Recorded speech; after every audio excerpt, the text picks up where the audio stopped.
How's everybody doing today? Hotep, hey, this is Michael Imhotep, founder of the African History Network, host of the African History Network show. I'm a talk show host, researcher, lecturer, writer, and historian. So it is Wednesday, March 4th, 2020, and we're live. Hope everybody's doing well. It was a crazy Tuesday. We know it was Super Tuesday. I didn't get to bed till about 3 o'clock this morning, watching all of the returns. You saw me posting articles on our Facebook fan page, the African History Network, dealing with this. I was watching Roland Martin's special Super Tuesday coverage and watching MSNBC all night. So I want to deal with some of the Super Tuesday results. Super Tuesday was wild. All of the pundits basically were wrong. And this is something I've been saying. The pundits need to shut the hell up and let people vote, because basically 99% of the pundits did not see this coming. And then also the state of Maine was just called for Joe Biden. So Joe Biden, who many of these pundits were saying his campaign was on a respirator or was dead a few days ago, won 10 out of 14 states. So we're going to do an update on what took place during Super Tuesday. Also, there was rampant voter suppression that took place that we saw, especially in Texas, okay? And this ties into the 2013 U.S. Supreme Court case of Shelby County versus Holder that you've heard me talk about, all right? So we're going to talk about that as well. We saw that the expectations were the Dow Jones would be up today. Dow Jones Industrial Average would be up today because Joe Biden did very well on Super Tuesday as opposed to Bernie Sanders. We saw the Dow closed up almost 1,200 points today. Okay, so we're going to deal with all of that. How African Americans and Hispanics were hurt in Texas. Blacks and Latino voters were hit hardest by long lines in the Texas Democratic primary. So it's a lot going on. So everybody share this broadcast on your Facebook page. Invite your friends to tune in also, okay? We saw Michael Bloomberg dropped out today as well. Elizabeth Warren is next to drop out. I'm telling you right now. Elizabeth Warren lost her home state of Massachusetts. She came in third in her home state of Massachusetts. So there's no way that you can justify at this point staying in the race and you lost your home state. Okay, so we'll deal with Super Tuesday. We'll deal with who won. All the pundits were wrong. Bloomberg exits, and Bloomberg is endorsed Joe Biden. Bloomberg said from the beginning, if he doesn't get the nomination, he said whoever wins the Democratic nomination, he will put all his resources behind them to help defeat Donald Trump. That's what this is about, defeating Donald Trump. Okay, so the whole game changed overnight, and we know African Americans came out and voted in huge numbers. We also know that it was African Americans in South Carolina that helped put Joe Biden over the top. Joe Biden did well at the South Carolina Democratic presidential candidate debate. Okay, 1. 2, he got the endorsement from Representative Jim Clyburn, and that was basically expected. People who know about this expected Representative Jim Clyburn to endorse Joe Biden. And then Biden won South Carolina. Okay. All right, so let's look at this here. So we're going to look at some of the, this is a fluid story. We're going to look at some of the updates from Washington Post. I've been looking at the updates from the Washington Post, New York Times, and NBC News all day. Let's get a recap of what's going on, because it's only recently, later today, that Maine was called for Joe Biden. Now, California is still too close to call, even though Bernie Sanders is in the lead by, I think last I saw, maybe 9 or 10 points in California. It's expected Bernie Sanders will win California. So former New York Mayor Mike Bloomberg on Wednesday exited the Democratic presidential race, reshaped by a resurgent former Vice President Joe Biden's surprisingly strong showing on Super Tuesday, which so far has wiped out the delegate lead, Senator Bernie Sanders. Now, depending upon how many delegates Bernie Sanders gets in California, Bernie Sanders may take the lead again, but it'll be a narrow lead. The game changed overnight with Super Tuesday. So after failing to claim any victories Tuesday, including her home state of Massachusetts, Senator Elizabeth Warren is said to be reassessing her candidacy. She's going to drop out, okay? And her campaign manager told staff that she needs, quote, time and space to consider what comes next, end quote. Now, Joe Biden won Virginia, North Carolina, Alabama, Tennessee, Oklahoma, Arkansas, Minnesota, Massachusetts, Texas, and Maine, while Bernie Sanders won his home state of Vermont, which was expected, Colorado, and Utah. And Bernie Sanders is also leading in the delegate-rich state of California. Tuesday's contest award 1,357 delegates, or 34% of the total available. All right. Now, Mike Bloomberg dropped out. He delivered a farewell speech today. I saw some of his speech that he delivered. We know this morning, Mike Bloomberg sent out a full statement, and he sent out an email to the people on his email list as well. Bloomberg suspended his campaign earlier this morning. Washington Post reported 10:43 a.m. Eastern Standard Time. Billionaire Michael Bloomberg, former mayor of New York, who had hoped to self-fund his way to the Democratic presidential nomination, but was spurned by voters in Tuesday's balloting, has dropped out of the race. Michael Bloomberg endorsed Joe Biden immediately, saying the former vice president had the best chance to win in November. Michael Bloomberg said, quote, "I've always believed that defeating Donald Trump starts with uniting behind the candidate with the best shot to do it. After yesterday's vote, it is clear that that candidate is my friend and great American Joe Biden," end quote, Bloomberg said in a statement. Now, the media tycoon, worth an estimated $60 billion, entered the race in November 2019 and quickly spent hundreds of millions of dollars of his own money to flood social media, television, and radio with ads that boasted Mike will get it done. In a still crowded field, Michael Bloomberg projected an image through the airways of a moderate candidate with the governing experience, bravado, and financial resources to take on Donald Trump. Through exorbitant sums of money, and so he spent, it's estimated about $500 million, maybe 600 million he spent. And many people are saying he did not get much for his money, but other people are suspecting, well, wait a second, he ultimately wants to defeat Donald Trump. Bloomberg getting in. So what happened was Bloomberg was polling much higher till he started appearing on the debate stage. He appeared on the debate stage. The first debate was disastrous. Elizabeth Warren went after him. Second debate was better, but Elizabeth Warren still went after him. The NDAs came out, non-disclosure agreements, the lawsuits from women, things like that, all that stuff came out. Stop and frisk was a problem as well. So the other thing that happened with Bloomberg, now remember the first four primaries and caucuses, Iowa, New Hampshire, Nevada, and South Carolina, Bloomberg was not on the ballot. Okay, that was his strategy from the beginning.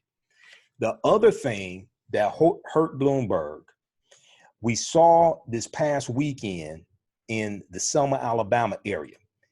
They were having a march to commemorate Bloody Sunday, which was March 7, 1965, when African Americans, including John Lewis, were trying to cross the Edmund Pettus Bridge. And they were attacked by Alabama state troopers. There was a church service that took place at a historic church there in the Selma, Alabama area. Joe Biden was there. Mike Bloomberg was there. When Mike Bloomberg gets up to speak, some of the African-American members of the congregation stood up and turned their back on Bloomberg. Okay, news articles written about that. They showed that on MSNBC. Things like this, different things like this happened that hurt Bloomberg. One of the big things that hurt Bloomberg, and not a lot of people are talking about this, is that you had some African Americans who thought President Barack Obama was endorsing Mike Bloomberg because of all the ads that they saw on TV with with President Barack Obama's image and his voice. I just saw one on MSNBC before I started broadcasting. Because those ads are the ad space is purchased, so some of those ads are still running. What happened was a lot of African Americans found out that President Barack Obama is not endorsing Mike Bloomberg. Okay, so there was an article from Blavity.com. I talked about this for the past 2 weeks on my radio show, my Sunday night show, the African History Network show. Go watch the show from March 1st, 2020. We have it here on our Facebook fan page, the African History Network. But Blavity.com had an article dealing with a Morning Consult poll that showed that 25% of people polled believe that President Barack Obama was endorsing Mike Bloomberg because of the TV ads. So a lot of people found out that Mike Bloomberg was not being endorsed by President Obama. So that helped change the game as well. Okay, this is something a lot of people are not talking about. So check out that article from Blavity.com. We'll find that article and post it for you. Okay, everybody share this broadcast on your Facebook page. Then also African American business owners, post the name of your business here on the thread of the broadcast. And we'll let you know how you can advertise with the African History Network. Email us at customerservice@africanhistorynetwork.com, customerservice@africanhistorynetwork.com. All right, we'll let you know how you can advertise with the African History Network. Current promotion, buy 1 month, get 2 months free. Okay, so you had all these dynamics here. I think one of the most important things to take away from this is that a lot of these pundits don't know what the hell they're talking about. On MSNBC, CNN, a lot of them don't know what they're talking about. They're trying to fill airtime. They're trying to keep their jobs, whatever it is. This happened. None of them saw this coming.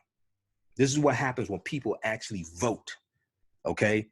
None of them saw this coming. In Texas, we saw rampant voter suppression that took place in Texas. TheWeek.com had an article, and then also MSN.com. In Texas, where 750 polling places have closed since 2012, voters wait in line for hours. All right, this is from March 3rd, 2020. Some voters in Texas spent hours waiting in line at their local polling place on Super Tuesday, something that came as no surprise to those keeping an eye on the state's population growth.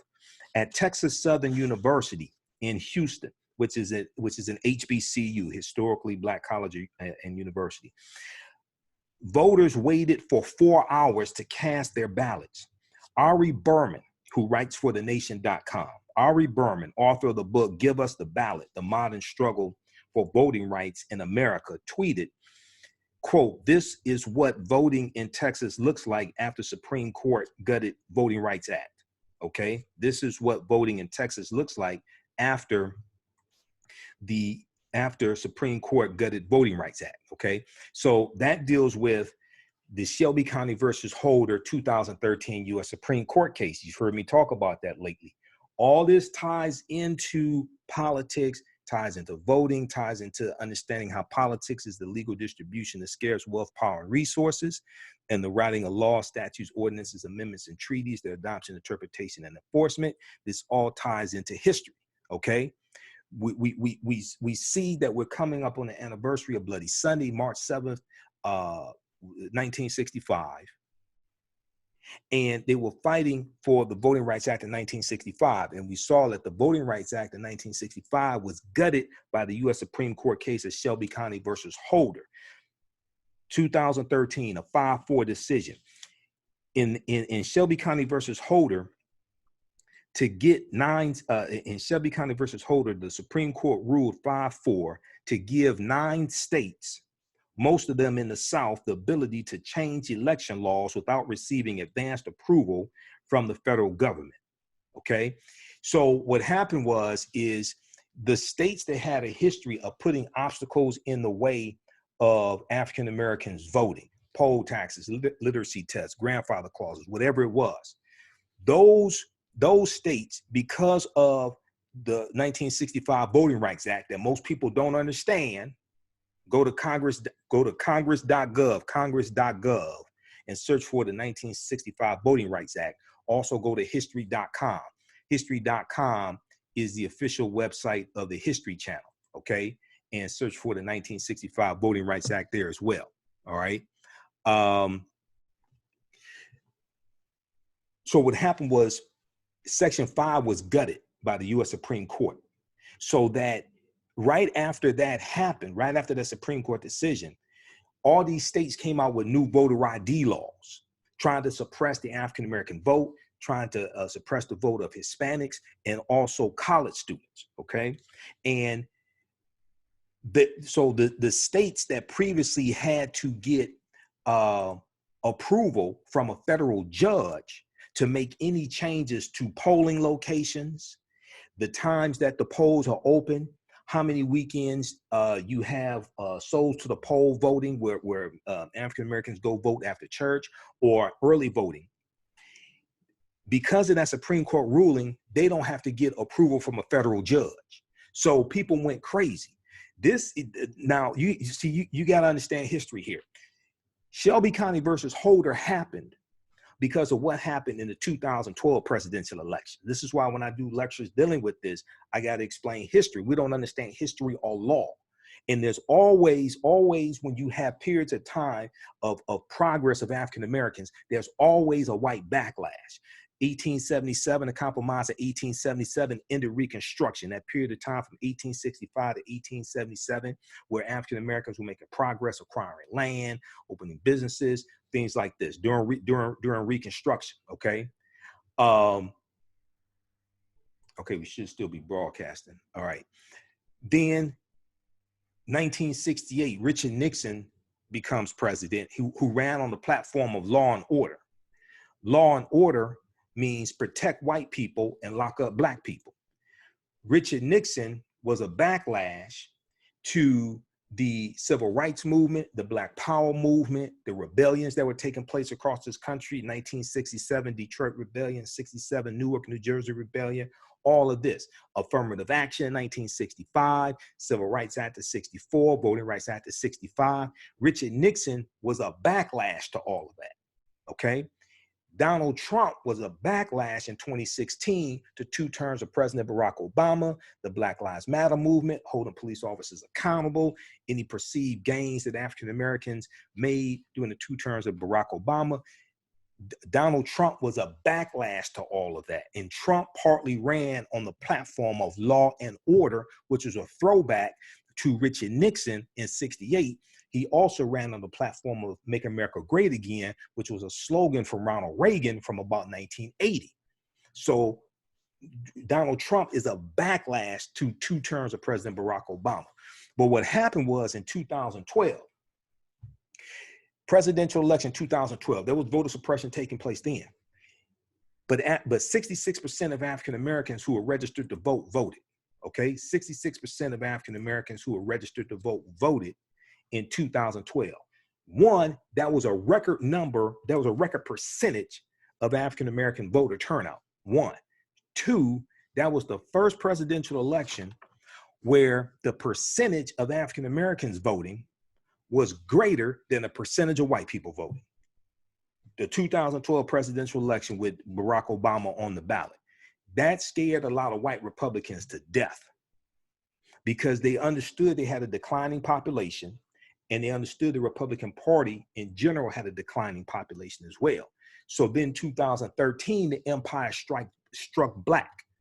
The empire struck black in 2013 with U.S. Supreme Court case Shelby County versus Holder. Right after that, states started coming out with new voter ID laws. Democrats lose control of the U.S. Senate in 2014. Moscow Mitch McConnell becomes Senate Majority Leader. And then he's blocking nominations to the federal bench that President Barack Obama is making, and blocking Merrick Garland, who was President Barack Obama's nomination for U.S. Supreme Court. So when Trump comes into office after winning because of the Electoral College, because we still don't understand how the hell the Electoral College works, this is why we need to read the U.S. Constitution, go to loc.gov, Library of Congress website, or archives.gov, U.S. Archives, and read the U.S. Constitution, because it's the U.S. Constitution that created the Electoral College at the Constitutional Convention in 1787. And then go to NewYorkTimes.com, nytimes.com, and read how does the Electoral College work? Because we don't understand none of this stuff, and all this stuff is kicking our ass. If Negroes read, we would understand this a whole lot better. So when Trump became president, took the oath of office January 20th, 2017, after winning Michigan, Wisconsin, and Pennsylvania by 78,000 popular votes, there were about 103 vacancies on the federal bench because Moscow Mitch McConnell had been blocking the nominations from President Barack Obama. So now Trump, between January 2017 and December 2019, has gotten 191 federal judges confirmed. He's gotten 1/4 of the federal judges confirmed at the federal level, and then the Federal Court of Appeals, and he's gotten 2 U.S. Supreme Court nominations. All of these are lifetime appointments, changing the landscape of the federal bench, because Republicans realize that they're losing the population race. They realize by 2043, all this deals with the fear of the browning of America. They realize by 2043, they will no longer, white people will no longer be the majority population in this country, okay? So they're focused on controlling the federal bench and controlling federal law for the next 25, 30, 35, 40 years. That's what this is about. We don't understand this. We don't understand long-range planning, because many African Americans are planning from the first of the month to the end of the month, first of the month to the end of the month. I understand trying to survive, but you got to understand how to see in advance, plan in advance, and understand these threats coming at us and understand how to defend against these threats. This is a whole term and principle I've coined called political self-defense. This is what political self-defense, this is one of the aspects of political self-defense. So the 2016 presidential election was the first presidential election that you did not have the full weight, the full power of the 1965 Voting Rights Act because of the Supreme Court case of Shelby County versus Holder. 2016, there were 868 fewer polling places because Shelby County because the Section 5 of the Voting Rights Act was gutted. Because of Shelby County versus Holder, 2013, there was 868 fewer polling places, okay? Today, there are 1,700 fewer polling places. This is rampant voter suppression taking place that ties right back to the backlash of what happened in 2012. And it was the 2013 U.S. Supreme Court case, Shelby County versus Holder, which then ties into the history of the civil rights movement and weakens Section 5 of the Voting Rights Act. So if we look at what just happened in Texas with the long lines, there were 700, the state of Texas has closed 750 polling places since 2012. 750 polling places have been closed in the state of Texas since 2012, okay? And this was stated by Ari Berman. And he said in the 50 counties that gained the most Black and Hispanic residents between 2012 and 2018, 502 polling sites were shut down. In the 50 counties in the state of Texas that gained the most African American and Hispanic residents between 2012 and 2018, 542 polling sites were shut down. This is voter suppression. This is a tactic to attack the African American vote and Hispanic vote. And the 2020 presidential election is going to be the first election where it's estimated the number of Hispanic or Latino registered voters is going to be more than the number of African American registered voters. And even though you're going to have a smaller percentage of Hispanics that vote for Trump, because Hispanic is a tricky term. You have white Hispanics, Afro-Latinos, things like this. They're not a monolith, just like the African-American vote is not a monolith, but African-Americans are more homogenous than the Hispanic vote is. because we have more of a common history. Most of us speak English as a first language. There's more of a common culture. When you deal with Hispanics, you're talking about people coming from Mexico, people coming from Panama, Honduras, El Salvador, Nicaragua. You're talking about people coming from a number of different countries. Okay, they speak Spanish as a first language, but they have different histories. Whereas with African Americans, we have more of a homogenous history. And in 1900, 90% of African Americans lived in the South as a legacy of slavery. All right. So voters in Southern California faced a different problem, with many Los Angeles County residents waiting in long lines due to malfunctioning voting machines.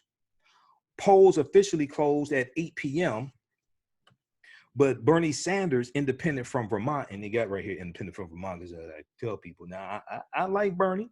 I knew about Bernie Sanders before most people knew about Bernie Sanders. I ain't found out about Bernie Sanders 2015, 2016. I knew about him long before then. We see him on MSNBC, saw him in documentaries like ALEC Exposed, ALEC, ALEC, which stands for American Legislative Exchange Council. Saw him in the documentaries like Koch Brothers Exposed, things like this. So I knew about Bernie. Okay.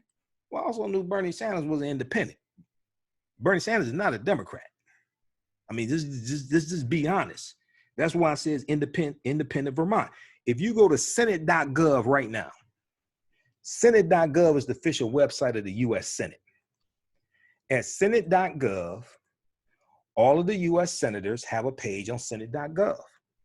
Senate.gov, it gives you background of them. It tells you which party they belong to.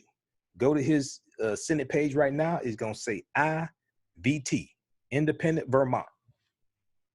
Now we can, I mean, now I like Bernie Sanders. He caucuses with Democrats, things like that. But I mean, you can put a lipstick on a pig all you want to and call it a woman, but it ain't a woman. I'm just keeping it real with you. Okay. If Bernie Sanders get the nomination, Democratic nomination, will I vote for Bernie Sanders to get Lucifer in the flesh out of the White House? You damn right. But Bernie Sanders is not a Democrat. Now, I'm not a Democrat either, but I mean, I ain't the one running though. So let's just tell the truth. So let's see here. How's everybody doing? All right, we've got, let's see who we have. We had Jalen, Mike Jones, Sandy. Okay, everybody share this broadcast on your Facebook page and invite your friends to tune in. I had to refresh our screen a little bit here, so I couldn't see some of your comments and respond to you. I'm going to give you the links to all these articles. I got a bunch of information here. I'm trying to keep this condensed because I just got notice I have to teach a class Friday night, so I'm working on, I got to pull that together, and it's a lot going on to put together the content for Sunday night show. But I want to give you an update on what's going on, because this ties into this ties into the future of African Americans, ties into the future of this country, ties into the future of African Americans. This is serious, and politics creates the environment that business operates within. So if we look at the stock market today, stock market up about 1,200 points on the news that Joe Biden did well, okay? And the stock market favors Joe Biden more so than Bernie Sanders because of the stableness, that the stability that Joe Biden would bring, but also the experience. He was vice president for 2 terms. Also, what was reported today is about an $8 billion to fight the coronavirus was passed by Congress today as well. Okay, so those 2 pieces of news help to bolster the stock market, because Donald Trump has done a horrendous job of handling the coronavirus. And if you saw the broadcast that I did yesterday and some other broadcasts, he's cut funding to the CDC. He's cut programs like Predict, which was a program to monitor and to reduce the impact that pandemics would have. It was a program that flourished under George W. Bush and the Obama administration. Trump ended that in late 2019. And he's been at war with the science. He's been at war with scientists. Okay, we see NBC News reported today coronavirus House passes roughly $8 billion bipartisan emergency funding deal. The virus has killed at least 10 people in the U.S. and over 3,100 worldwide. Okay, so this ties right into understanding how government and policies and laws help create an environment that your business operates within. Because I hear a whole lot of people talking about self-reliance, economic empowerment, things like that. That means you don't understand politics and you really don't understand business. If you think that those two are separate, no, they intersect. I know firsthand. Not only is my degree in business administration, not only have I taught entrepreneurship for 7 years, managed a business consulting company for 7 years, I managed companies that had contracts with the city of Detroit, the county of Wayne, and the state of Michigan as well. So I ain't talking about what I read in the book. I'm talking about firsthand experience out in the real world, not textbook. I'm talking about in the real world. I also sat on the committee to rewrite Executive Order 22, which dealt with city-funded construction projects in the city of Detroit under the Kwame Kilpatrick administration. I sat on that committee for 13 months as well to rewrite that law. I didn't work for the city. I ain't go to jail, nothing like that. I ain't nothing to do with all that stuff that went down. But also got to see how city government works and impacts business as well. Okay, so let's continue here. We got Rose, Robin. Okay, Michael's in Dallas. I think Biden and Stacey Abrams may make a better ticket, Robin said, replying to Sandy. Yeah. So many people are suspecting he may go with Stacey Abrams. That's a possibility. The reason why is because Stacey Abrams can help better deliver Southern votes and turn out the African-American vote and also turn out younger African-Americans. Some people are suspecting Biden may go with Senator Kamala Harris. Senator Kamala Harris is from California. Senator Kamala Harris, I like Senator Kamala Harris in general. She has some baggage. She would not be able to really deliver the Southern vote like Stacey Abrams can. Senator Kamala Harris still has the baggage of being a prosecutor. Okay, now she was treated unfairly because, I talked about this before. Senator Kamala Harris, Black people treated Amy Klobuchar much better than they treated Senator Kamala Harris. And they had similar backgrounds, similar prosecutorial backgrounds, okay?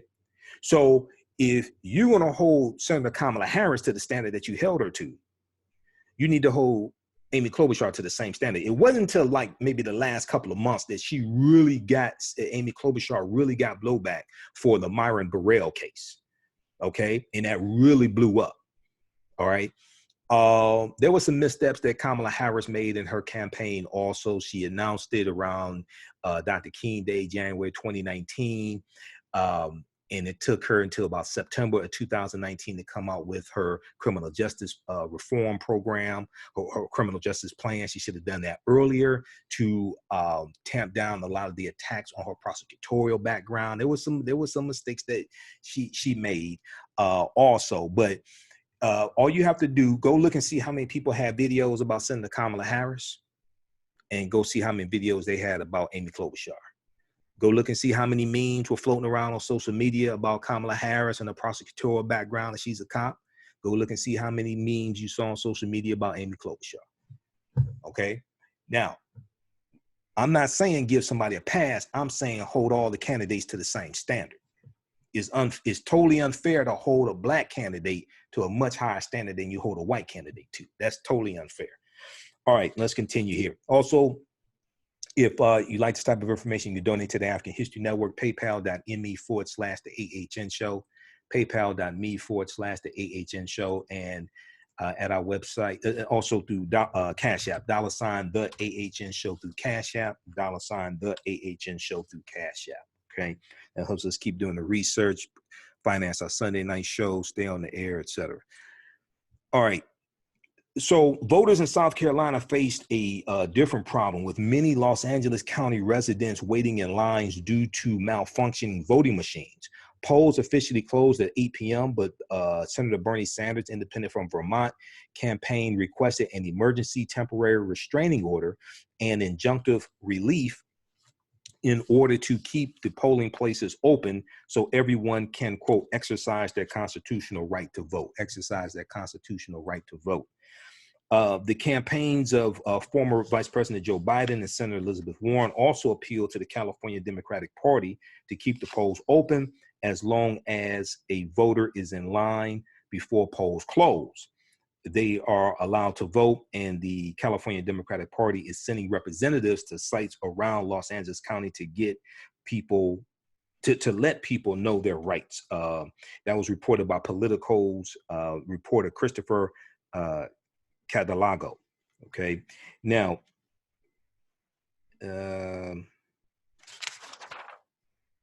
okay, so we got that. So that dealt with Texas.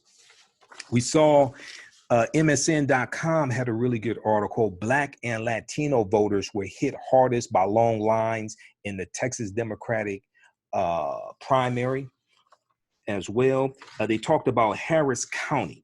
Okay, many of the Texas Democratic Party on Super Tuesday saw long lines at some polling sites in predominantly Black and Latino neighborhoods, and reportedly dissuaded at least some Texas voters from casting their ballot at all. And let's pull up this article here from MSN.com. All right, so many of the sites with long waits were in Harris County, where about 40% of the population is Hispanic or Latino, and 19% of the population is African American. At one elementary school, the line was an hour long. The Harris County City Clerk's office had to send 12 more voting machines to the Houston Community College site to accommodate the over 300 people in line, despite the fact that polls had already officially closed. Some voters called civil rights groups and reported waits as long as 2 hours at college campuses, while others gave up, according to reporter Kyra Lerner, Lerner.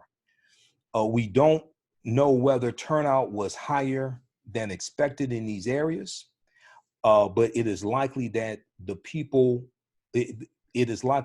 problem was larger and more enduring than that. Long lines at polling places are a perennial problem in America. Now, Texas in particular has been making it harder for people to vote since Shelby County versus Holder 2013 U.S. Supreme Court case. People really don't understand how pivotal that U.S. Supreme Court case was. Okay, and I'll give you the link here to this article. I just pulled it up. All right, so Texas in particular has been making it harder for people to vote since Shelby County versus Holder, a 2013 case in which a divided U.S. Supreme Court struck down a key provision of the Voting Rights Act, which had required that jurisdictions with a history of discriminatory voting practices get the federal government's approval before changing their election rules. After the decision, Texas immediately implemented not only a stringent law that required voters to present photo IDs, but also started to unilaterally close polling sites in a way that disadvantaged minority voters. All right. So this is so the 2016 presidential election, as I said before, we were attacked. There was a double R attack on African Americans. There was an attack by Russians and there was an attack by Republicans. There was a double R attack. This deals with the Republican attack, requiring voter IDs in Texas, shutting down polling places in African American and Hispanic communities. Now, the question we have to ask ourselves is, if our vote didn't matter, why do Republicans work so hard to suppress the African American vote? This is what we should ask ourselves. If our vote did not matter, why do Republicans work so hard to suppress the African American vote? And why do Republicans fear the African American vote so much if our vote didn't matter? Republicans fear our vote more than we value our vote. Okay, this is what we fail to understand.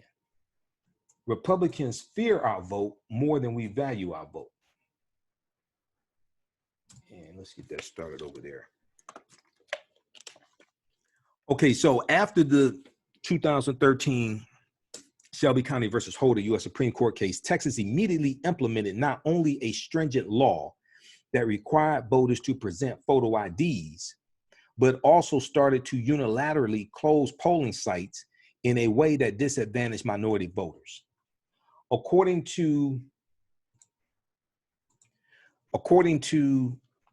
a report by the Leadership Conference Education Fund, which is a civil rights group, Texas has closed about 750 polling sites since 2012. 750 polling sites since 2012, including 542 sites in 50 counties where African Americans and Hispanic populations have significantly grown in recent years, from 2012 to 2018. With fewer polling sites available, it's not surprising that voters in Harris County were facing long wait times on Tuesday night. It's a problem for candidates relying on turnout among Latinos, who make up about 30% of the electorate in Texas, and African Americans who make up about 13% of the electorate in Texas. Vermont Senator Bernie Sanders has been polling well among Latino voters in Texas. He led the field with 26% support, 6 points over his rival Joe Biden, but we know that poll didn't mean nothing because Joe Biden won Texas. This is why voting matters. All the prognosticators, all the polls don't vote. People vote. It was suspected that Bernie Sanders would win Texas. Joe Biden won Texas. Now, Bernie Sanders has been trying to appeal to Latinos with a progressive policy platform that speaks to their core interests: healthcare, jobs, and for some, immigration, and has invested heavily in spreading his message in both Spanish and English to Latino communities in Texas and other states. Also, you know, Bernie, the church that Mike Bloomberg spoke at in the Selma, Alabama area, and congregants, some of them stood up and turned their back on him. Bernie Sanders didn't go to Selma, okay, for the commemoration of Bloody Sunday. Bernie Sanders didn't go to Selma, he went to California. And some African Americans took that as a snub as well. Even Bloomberg went to Selma, Biden went to Selma. But Sanders went to California, he didn't go to Selma. Okay, so check out the rest of this article here. This is from MSN.com. Black and Latino voters were hit hardest by long lines in the Texas Democratic primary.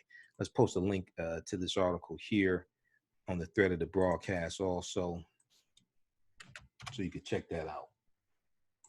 All right, let's continue here. Now let's look at the, I want to go over and look at the updates from Washington Post, because that's what I was looking at before the screen froze up here. All right, let's refresh the screen because I've been looking at the updates all day.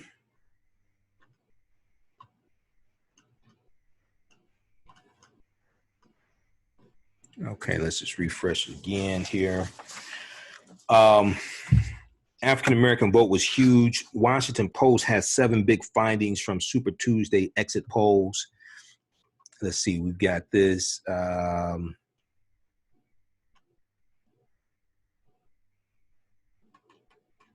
Okay, so Biden calls in Los Angeles, Biden calls for fellow candidates to unite behind him. I'm just going to go through some of these updates because some of this stuff is new and people haven't been able to hear this. Coronavirus poses real challenges to Washington state primary, lawmaker says. Representative Pramila Jayapal, Democrat of Washington, who has endorsed Bernie Sanders for president, said Wednesday that the coronavirus outbreak was already curtailing political activity in her state.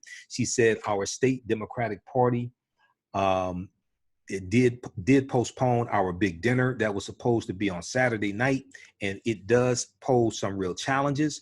We've been doing a lot of elbow bumping in our office. I do think we need to be thinking differently about where we go and how much we go out there, end quote. Okay, so you can check out the rest of that. Okay, in Los Angeles, Biden calls for fellow candidates to unite behind him.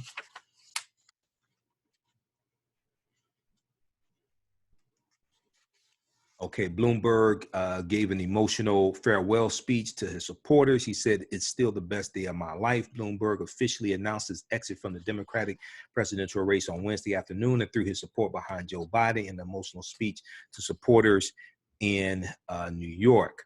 Okay, Biden wins Maine. Biden wins the Maine Democratic presidential primary. So Joe Biden won a narrow victory in Maine, giving Joe Biden his 10th win out of the 14 Super Tuesday states. With 83% of precincts counted, Joe Biden won 34% to Bernie Sanders 32.9%. Elizabeth Warren also won delegates in the state with 15.9% of the vote. So you have to reach the 15% threshold in any of the races to get any of the delegates associated with the primaries or the caucuses. Okay, you have to get you have to get at least 15% of the votes to be viable to get the delegates. So this year marks the first time in 2 decades that Maine is holding a primary instead of a caucus, after the state legislature voted in June to make the switch. So hopefully they don't have any more caucuses, because the caucus in Iowa was a disaster. The caucus in New Hampshire, Nevada, one of those, that was a disaster also.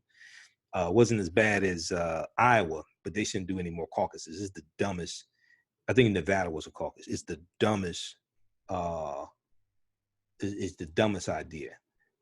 I mean, why do you have to spend 2.5, 3 hours to go to caucus, and then if somebody's candidate is not viable, now you got to try to convince them to come over to your side? It's dumb as hell. You should just be able to go in the booth, vote for who you want to, turn in your voter form, and leave. So because this year was the first year in 2 decades that Maine is holding a primary instead of a caucus after the state legislature voted in June to make the switch, this threw a bit of uncertainty into the process of predicting which Democrat would win the state, which has a total of 24 delegates. 4 years ago, Bernie Sanders won Maine with 64% of the caucus vote to Hillary Clinton's 36%. Now, Sanders discusses campaign's future, says he spoke with Elizabeth Warren about her plans. So in a news conference, this is about 3 p.m. Eastern Standard Time today, this was posted, in a news conference to discuss his campaign's next steps, Bernie Sanders shared that he and Elizabeth Warren spoke by phone earlier Wednesday, and she told him that she's assessing her campaign's future. Bernie Sanders also did not know that Bloomberg had dropped out of the race and endorsed Biden until a reporter asked him about it. I guess Bernie Sanders don't have a smartphone or something. They don't do that. I knew that. I knew about that. I get alerts all day on my phone from different news sources. So I don't know what Bernie Sanders is doing. Bernie Sanders said he likes Biden personally, but has fundamental disagreements with him on issues, and hope the remainder of the campaign would be focused on those fundamental differences, and not character attacks. But then he went on to attack Biden today. Now, the other thing is that I posted an article on my personal page. We'll put this on our fan page, the African History Network. Bernie Sanders, Huffington Post has this article. Bernie Sanders has an ad with Barack Obama in the ad praising Bernie Sanders. But in 2012, you were contemplating running against President Obama to primary him. And I posted, this is not going to work either. So the caption says, "Feel the burn." Obama says in the ad, quote unquote, "Feel the burn," because that's the voice of President Obama. Released a day after his former vice president, Joe Biden, got a massive boost in the Democratic primary. So see, this is going to backfire on Bernie Sanders. Okay, I like Bernie, but this is just dumb. Because like in the last 2 weeks, the information came out that you were thinking about primarying President Barack Obama in 2012. Now you have an ad the day after Joe Biden cleans your clock. Now you got an ad with Obama in the ad. And The other thing was the youth vote that everybody was banking on for Bernie Sanders didn't show up for him in Super Tuesday. Now, maybe they'll show up in other primaries. They ain't show up like they were supposed to show up in Super Tuesday. Sanders highlights Obama's past praise for him in new ad after Super Tuesday. Bernie Sanders' presidential campaign released a new ad on Wednesday touting his relationship with former President Barack Obama a day after Joe Biden, who served as Obama's vice president, surged in the Democratic primary race with strong Super Tuesday results. The 30-second spot features laudatory remarks Obama made about Sanders during an interview with Politico in January of 2016 at a fundraiser for Bernie Sanders at a fundraiser for Bernie Sanders' senatorial campaign in March 2006, and during his speech at the Democratic National Convention in July 2016. Okay, so these are excerpts from President Obama from 2006, January 2016, March 2006, and July 2016. Quote, Bernie is somebody who has a virtue of saying exactly what he believes, great authenticity, great passion, and is fearless. Bernie served on the Veterans Committee and got bills done, end quote, Obama says in the ad over photos of Bernie Sanders walking beside him at the White House. Okay. The ad goes on to say, President Obama in the ad says, I think people are ready for a call to action. They want honest leadership who cares about them. They want somebody who's going to fight for them, and they will find it in Bernie. That's right, feel the burn. Okay, so this is this is the ad that Bernie Sanders is running now with President Obama in. And you're going to run against President Obama in 2012. Okay, all right. Gang recognizes gang. Okay, that's okay, you know. I ain't mad at him. I just don't think it's going to work. That's all. Okay. I like Bernie, but I don't think this is going to work right here. I think maybe you could use your money a little better than this ad. Sanders highlights Obama's past praise for him in new ad after Super Tuesday. Okay. All right. So let's continue here. Check out that. We just posted a link there from Huffington Post. Check out that ad. Okay, let's go back to. I want to go back to the updates here dealing with Super Tuesday, and then I'm going to show you the results from the different primaries quickly also. Okay, we've got Super Tuesday. Okay, so Washington State, because of the coronavirus, and I think one of the things that helped put Bernie Sanders put Joe Biden over the top. Yes, African American vote, Hispanic vote also to some extent as well. But this whole crisis with the coronavirus, this showed the difference between competent leadership, like you had under President Barack Obama with the Ebola crisis, and he put Joe Biden in charge of coordinating the efforts around the Ebola crisis, and the incompetence that you have with Donald Trump and the coronavirus. Okay, there's a stark difference. So people started looking at this and started saying, well, wait a second, this is real. This has real life consequences. Okay, who do we want as president? This ain't an endorsement to anybody, but I'm telling you, this is what some people were looking at. They said, wait a second, you need judgment, you need experience to be able to handle an issue like this. Now we see this fool up here is mishandling it. Let me give you an example. I posted the article today. It got about 1,500 shares on our fan page, the African History Network. Okay. And it got, I forgot, hundreds of likes. I forgot how many likes, right? Donald Trump was in a meeting with the virologists and the doctors, all the experts. This fool asked the question, why couldn't we use the flu vaccination to vaccinate people for the coronavirus. They sitting there looking at him like he's a damn fool, because he is. Okay, he got 2,600. He got 2,600 shares. Look, check this out. It's on our Facebook fan page, the African History Network. It's on my personal page, Michael Imhotep. This came out March 3rd, 2020, the day of Super Tuesday. Experts baffled as Trump asked why they can't use flu vaccines to prevent the coronavirus. Donald Trump appears to be even more confused than ever about coronavirus. In a series of videos actually released by the White House, Trump can be seen getting increasingly more confused by the experts in the room, who are patiently trying to explain patiently trying to explain very, very basic concepts to this jackass.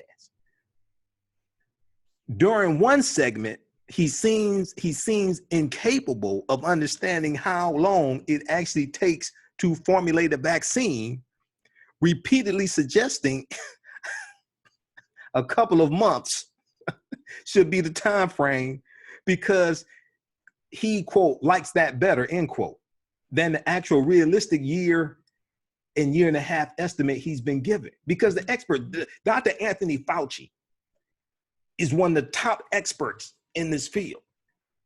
In the meeting yesterday, Dr. Fauci said it don't matter how fast they go. It's going to be a year to a year and a half at best before a vaccine happens.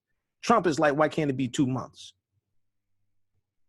So what's happening real time while this election is taking place, what's happening real time is people are seeing what happens when you got an idiot who has no clue what he's doing.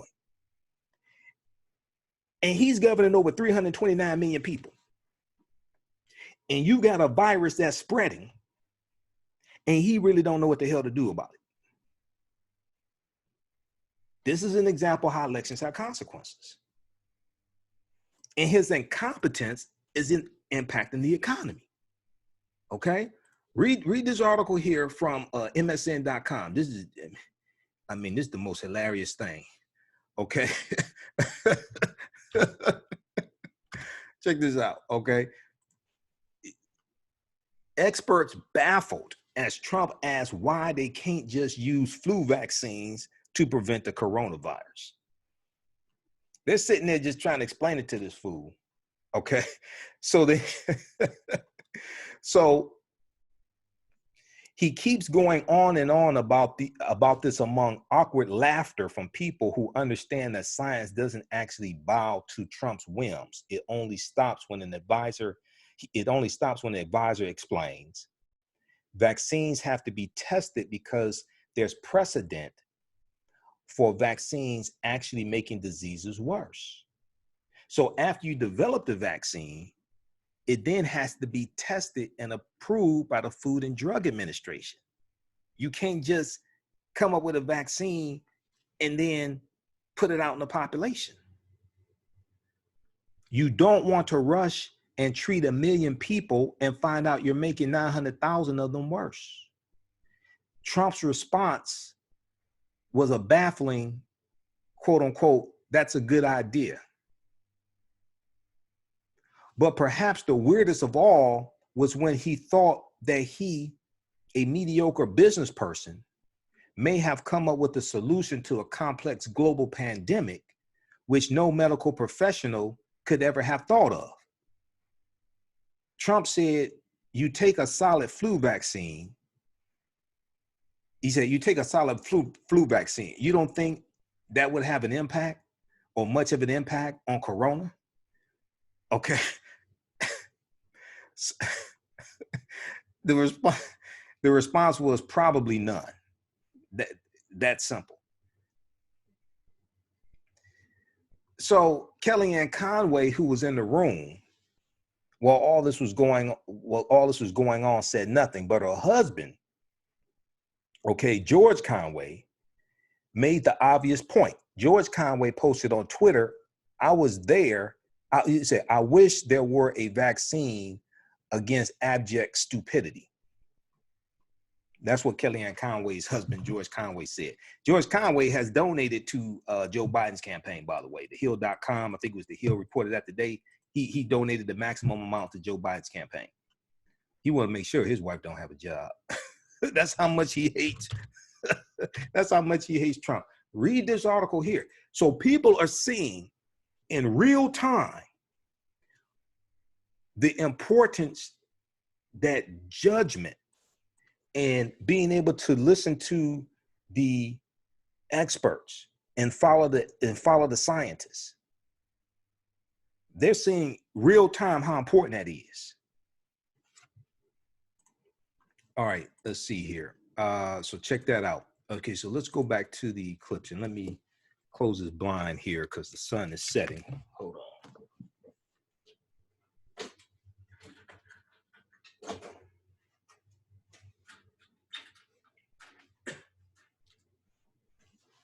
All right.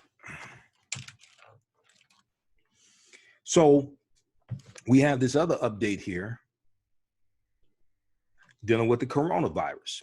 Washington State tells voters not to lick their ballot envelopes. Washington State tells voters not to lick their ballot envelopes for voting. In Washington State, election officials are advising residents to take an extra precaution when voting this year. Don't lick your primary ballot envelope. Quote, whether healthy or sick, please don't lick. Reads a tweet sent Tuesday from Washington Secretary of State Kim Wyman's office, which recommended that voters use alternative methods to seal your ballot return envelopes, such as a wet sponge or a cloth.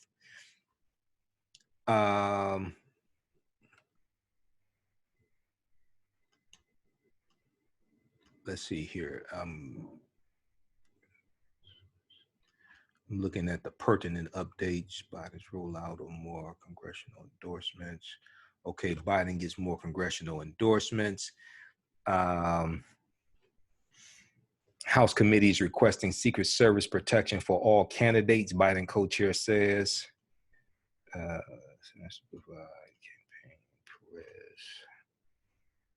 Okay. Turnout rose significantly in most Super Tuesday states. Turnout was up 33% from 2016 primaries across 9 Super Tuesday states in which the vote count is complete or has been projected by the United States Election Project. Turnout grew in all but one of these states, which was Oklahoma, though votes are still coming in and it may exceed 2016. All right.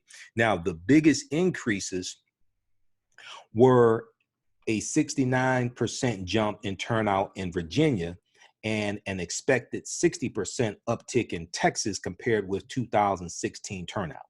The biggest increases were a 69% jump in turnout in Virginia and an expected 60% uptick in Texas compared with 2016 turnout. Tennessee was more typical, seeing a 37% increase in turnout when compared with the state's primary 4 years ago.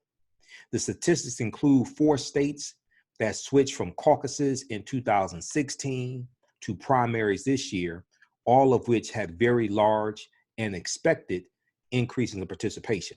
The figures also exclude California, where the vote tally has yet to be completed. In only 3 of the 9 states did turnout totals exceed 2008 levels. In only 3 of the 9 states did turnout totals exceed 2008 levels: Vermont, Virginia, and Massachusetts. And that does not account for changes in population size. Only in Virginia did the turnout rate among eligible voters exceed that of the 2008 Democratic primaries. Okay, now there was a article I posted from yahoonews.com, news.yahoo.com. Many young voters sat out Super Tuesday, contributing to Bernie Sanders' losses. Many young voters sat out Super Tuesday, contributing to Bernie Sanders' losses. Young voters cheer Bernie Sanders' anti-establishment message. They turn out in throngs at his rallies, and they form the core of his grassroots efforts to win a Democratic presidential nomination. But their fiery passion did not translate into the robust turnout he needed on Super Tuesday to win a number of key states, notably in the South, where a strong showing by former Vice President Joe Biden has made the nomination contest a two-man race. Exit polls for 5 southern states that Biden won, Alabama, North Carolina, South Carolina, Tennessee, and Virginia, found that young voters did not show up at the polls in the numbers they did in 2016. Now, let me pull this article up here.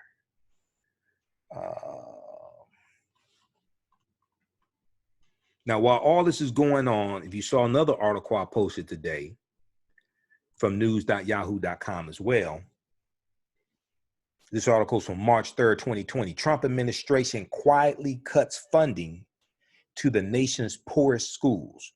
This is clueless Betsy DeVos. Trump administration quietly cuts funding to the nation's poorest schools. So while all this is taking place and the primaries are taking place, people are seeing this stuff going on and the harm that the Trump administration is doing. This is why many African Americans across the country are saying, look, this guy's got to go. Thanks to an under-the-radar bookkeeping change at the Department of Education, hundreds of rural schools across the U.S. are set to lose vital funds.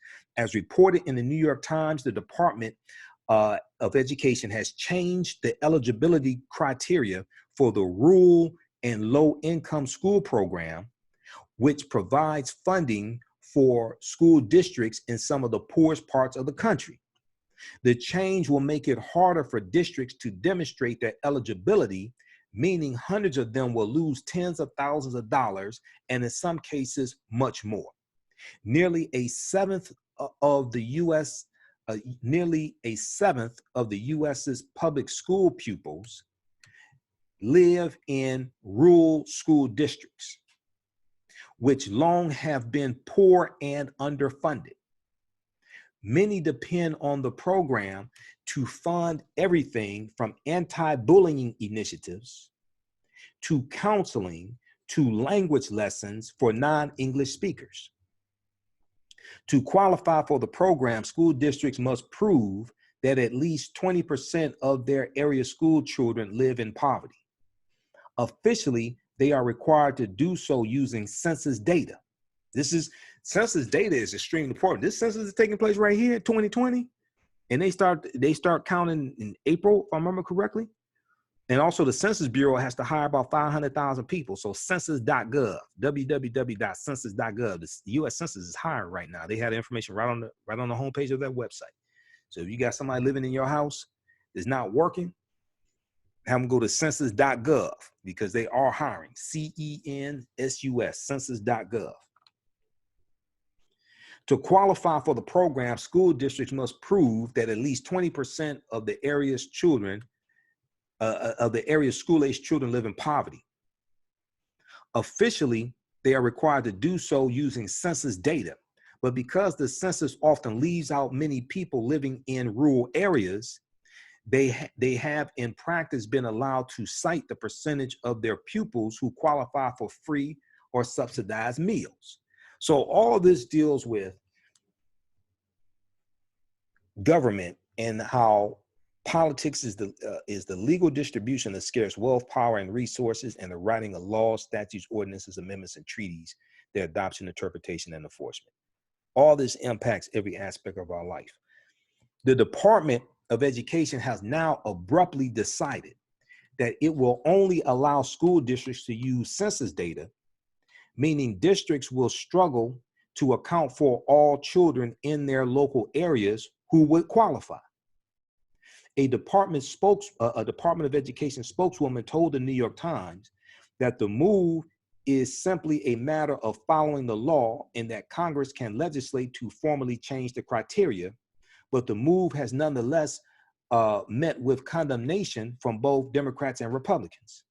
This is going to hurt a lot of poor white children. in Republican districts, like Moscow Mitch McConnell's districts in Kentucky.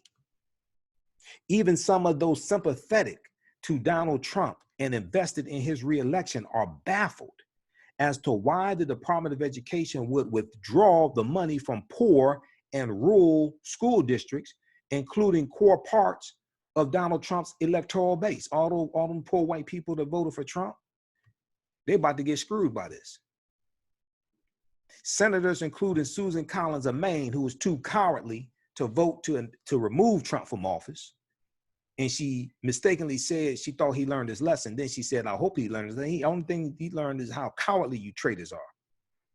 That's why every last one of these Republican traitors who were senators who voted to acquit Trump, if they're up for re-election November 3rd, 2020, they must be voted out of office, like Moscow Mitch McConnell and that traitor Lindsey Graham in South Carolina. Also the ones in the House of Representatives, but they're up every 2 years. So all the seats in the House of Representatives are up November 3rd, 2020. Senators, including Susan Collins of Maine, are now scrambling to put together a fix that will ensure schools can still access the program. The Department of Education is led by clueless Betsy DeVos from Michigan, who was one of Donald Trump's most controversial cabinet appointees at the start of the administration. She has drawn fire for both her lack of experience in schools and her past statements advocating a religious agenda for public education, because she's one of the dumbest ass women you ever want to meet in your life. She has no business anywhere near school unless she's a student in the class. We knew about Betsy DeVos before anybody else because her and her husband, Dick DeVos, here in Michigan, have been waging war against public schools, and they promote the for-profit charter schools. And if you know anything about her confirmation hearing, one, you knew she knew absolutely nothing about education. That came out in her confirmation hearings. Two, she was confirmed 51-50. Why was it 51-50 and there's only 100 senators? Because it was a 50-50 tie. When a 50-50 tie, who gets the tie-breaking vote in the U.S. Senate? In a 50-50 tie in the U.S. Senate, and there's only 100 U.S. senators, who gets the tie-breaking vote? Who can tell me? I'm going to post a link here to this article. People should read this. Once again, this is an example of how elections have consequences. So all this is taking place, people sitting back looking at this. And they're saying, no, we got to get this fool out of office. They're saying this fool is dangerous. Mike Pence, the vice president. Right. So the people that told you don't vote in 2016, they didn't tell you if there's a 50, if they didn't tell you if there's a 50-50 tie in the U.S. Senate, the vice president gets the tiebreaker. This is an example of how elections have consequences. Read this article from yahoonews.com, picked up from the New York Times. Trump administration quietly cuts funding to the nation's poorest schools. While we up here talking about Oprah and Gail and Snoop and Jada, all this right here is going to have a devastating impact on this country, especially African Americans, but also poor white students and poor Hispanic students. This is from March 3rd, 2020. All right, now, the article I was looking for, let me pull that one up right quick here. This is from, this deals with the low voter turnout among youth, because I read all this stuff every day. Where is that? Is this the one? Young voters overwhelmingly support Bernie yesterday, but not enough turned out to best Biden. Okay, that's a different one. That's from yahoonews.com. That's not the one I'm looking for. Hold on. It's on my timeline. Let me pull it up here. I think I bookmarked it already. I've got so many articles. Just bear with me here.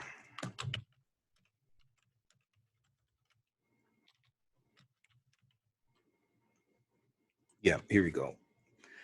Okay, many young voters sat out Super Tuesday contributing to Bernie Sanders' losses. March 4th, 2020. Exit polls for several states, Joe Biden won, including Massachusetts, Texas, and several southern states that helped catapult Joe Biden into front-runner status, found that while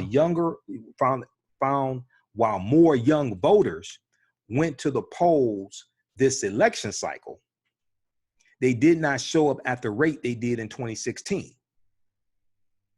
They found that while more young voters went to the polls this election cycle during Super Tuesday, they did not show up at the rate they did in 2016. At a news conference Wednesday in Vermont, Bernie Sanders acknowledged the difficulty of convincing young voters to show up and vote. Now, this is one of the things a lot of prognosticators did get right, because they said it's hard to get in primaries.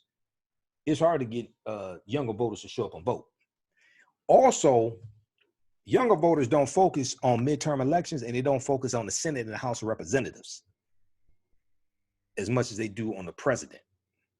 It's older people who really understand this, who focus also on the U.S. Senate and the House of Representatives.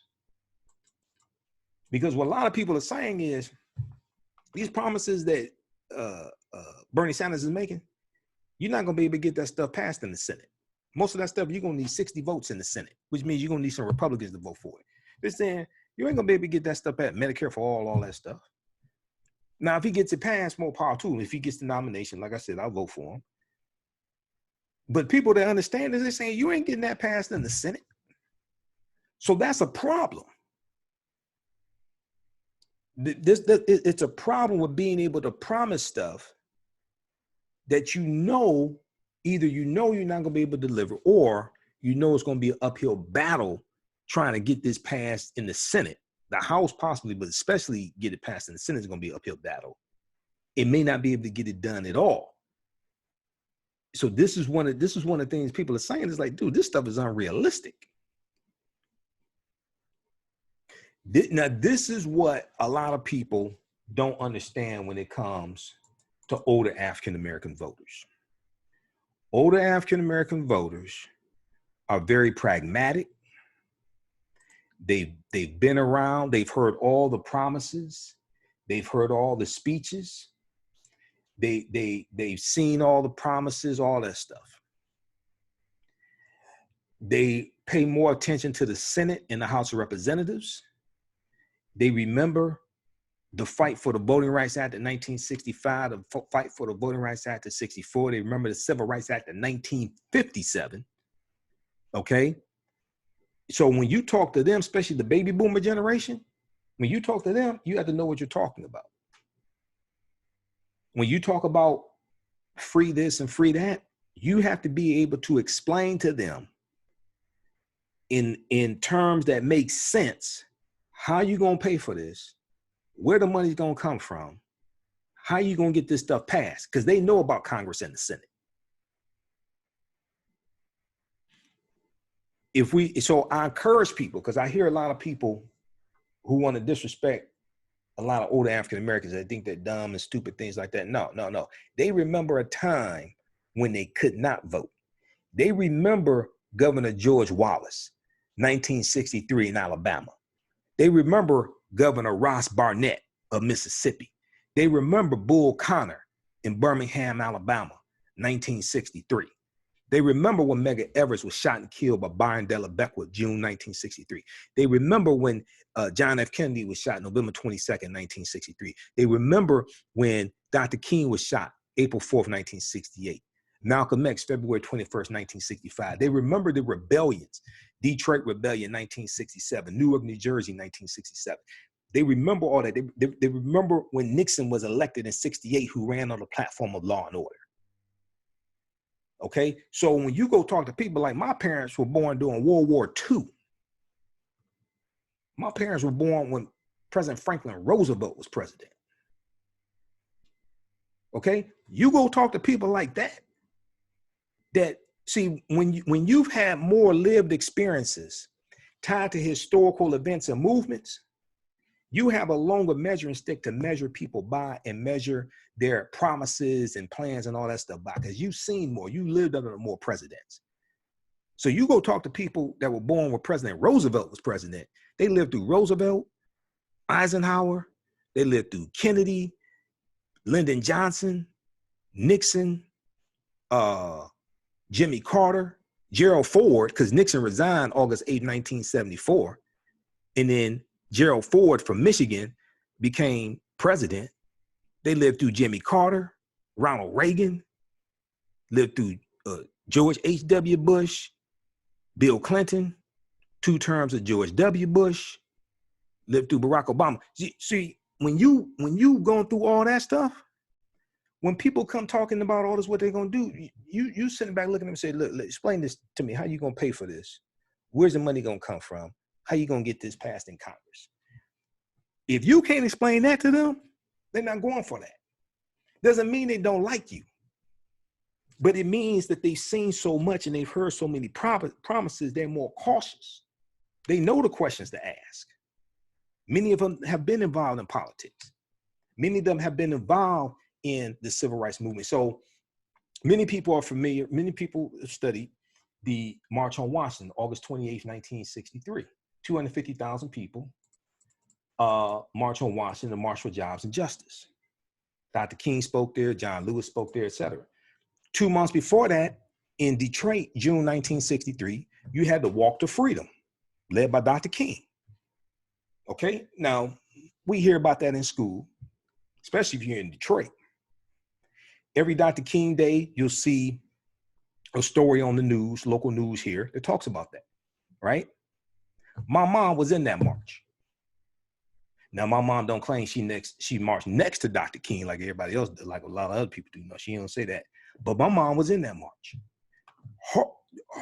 Because of her experiences tied to historical events and movements, and because she's lived more and seen more, when you go talk to somebody like that, and my dad, who was born during World War II, dude, you got to know what you're talking about. So when you have more lived experiences tied to historical events and movements, you have a longer measuring stick to measure people by and measure their promises by and their plans and their agendas. So older African Americans are not stupid. They're more pragmatic. They're more practical, and they've heard all the promises. They've heard all the plans, all that stuff. Okay? So when you go talk to them, you need to know what you're talking about. I encourage you to talk to them because I have. They're not dumb. Most of them ain't dumb. Okay? Let's see here. This other computer's jamming up on me. Sis Ray Lay said, announces power. The problem doesn't lie in who the politician is. The real problem is in the rigged political system that is used to pick the president.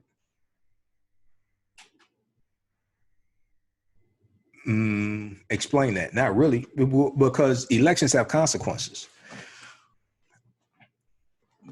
Too many of us don't understand the power of the African-American vote. Republicans fear the African-American vote more than we understand the vote, and we don't understand how the Electoral College works. Republicans do. This is why Republicans targeted African-Americans in key battleground states for a voter suppression tactic in 2016. That worked. The other thing is we don't understand, many of us, engagement after the election to continue to push our agendas and push our issues and hold elected officials accountable. There's a reason why Republicans work so hard to suppress our vote. All right, let's see here.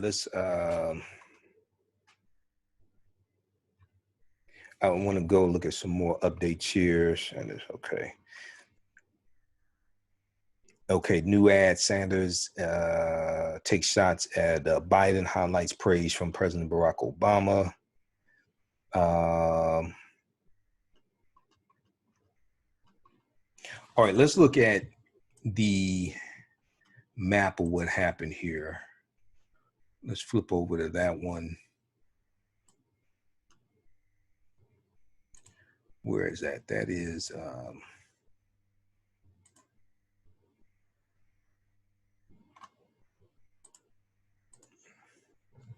Oh, that's from Washington Post. Okay, we'll look at the exit polling information because they talk about the African American vote. And let's see here. Okay, 7 big findings from Super Tuesday exit polls. Late deciders really played a big role in swinging this towards Joe Biden. And hold on, let me try to get this up on the other laptop. Late deciders heavily backed Joe Biden, according to exit poll results, an indication of how much he was boosted by his resounding South Carolina victory and late endorsements by Amy Klobuchar and Pete Buttigieg. Exit polls show Joe Biden roughly 6 in 10 primary voters who decided in the past few days, especially after South Carolina. First, you had the South Carolina debate where Joe Biden did really well there. Then you had the South Carolina election that took place on, I think that was a Saturday. Okay, you had the endorsement from James Clyburn. You had the election, on Saturday. Joe Biden gives this acceptance speech, is broadcasted all over the country. Then he does the Sunday shows, the Sunday news shows, things like this. He gets a whole lot of momentum, a whole lot of exposure from that. So he's doing more interviews. That led into Super Tuesday. So exit polls show Joe Biden won roughly 6 in 10 primary voters who decided in the past few days in Virginia, Tennessee, and Alabama, and won about half of this group in Maine, Texas, and Minnesota. So people who decided those past few days, and then some people decided that very day who they were voting for, that made a huge difference.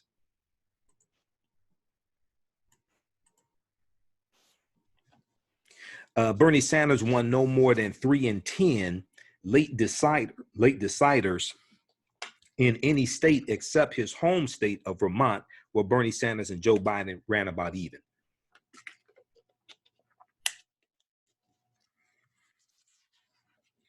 If we look at African American voters, number 2, and this information is from the Washington Post.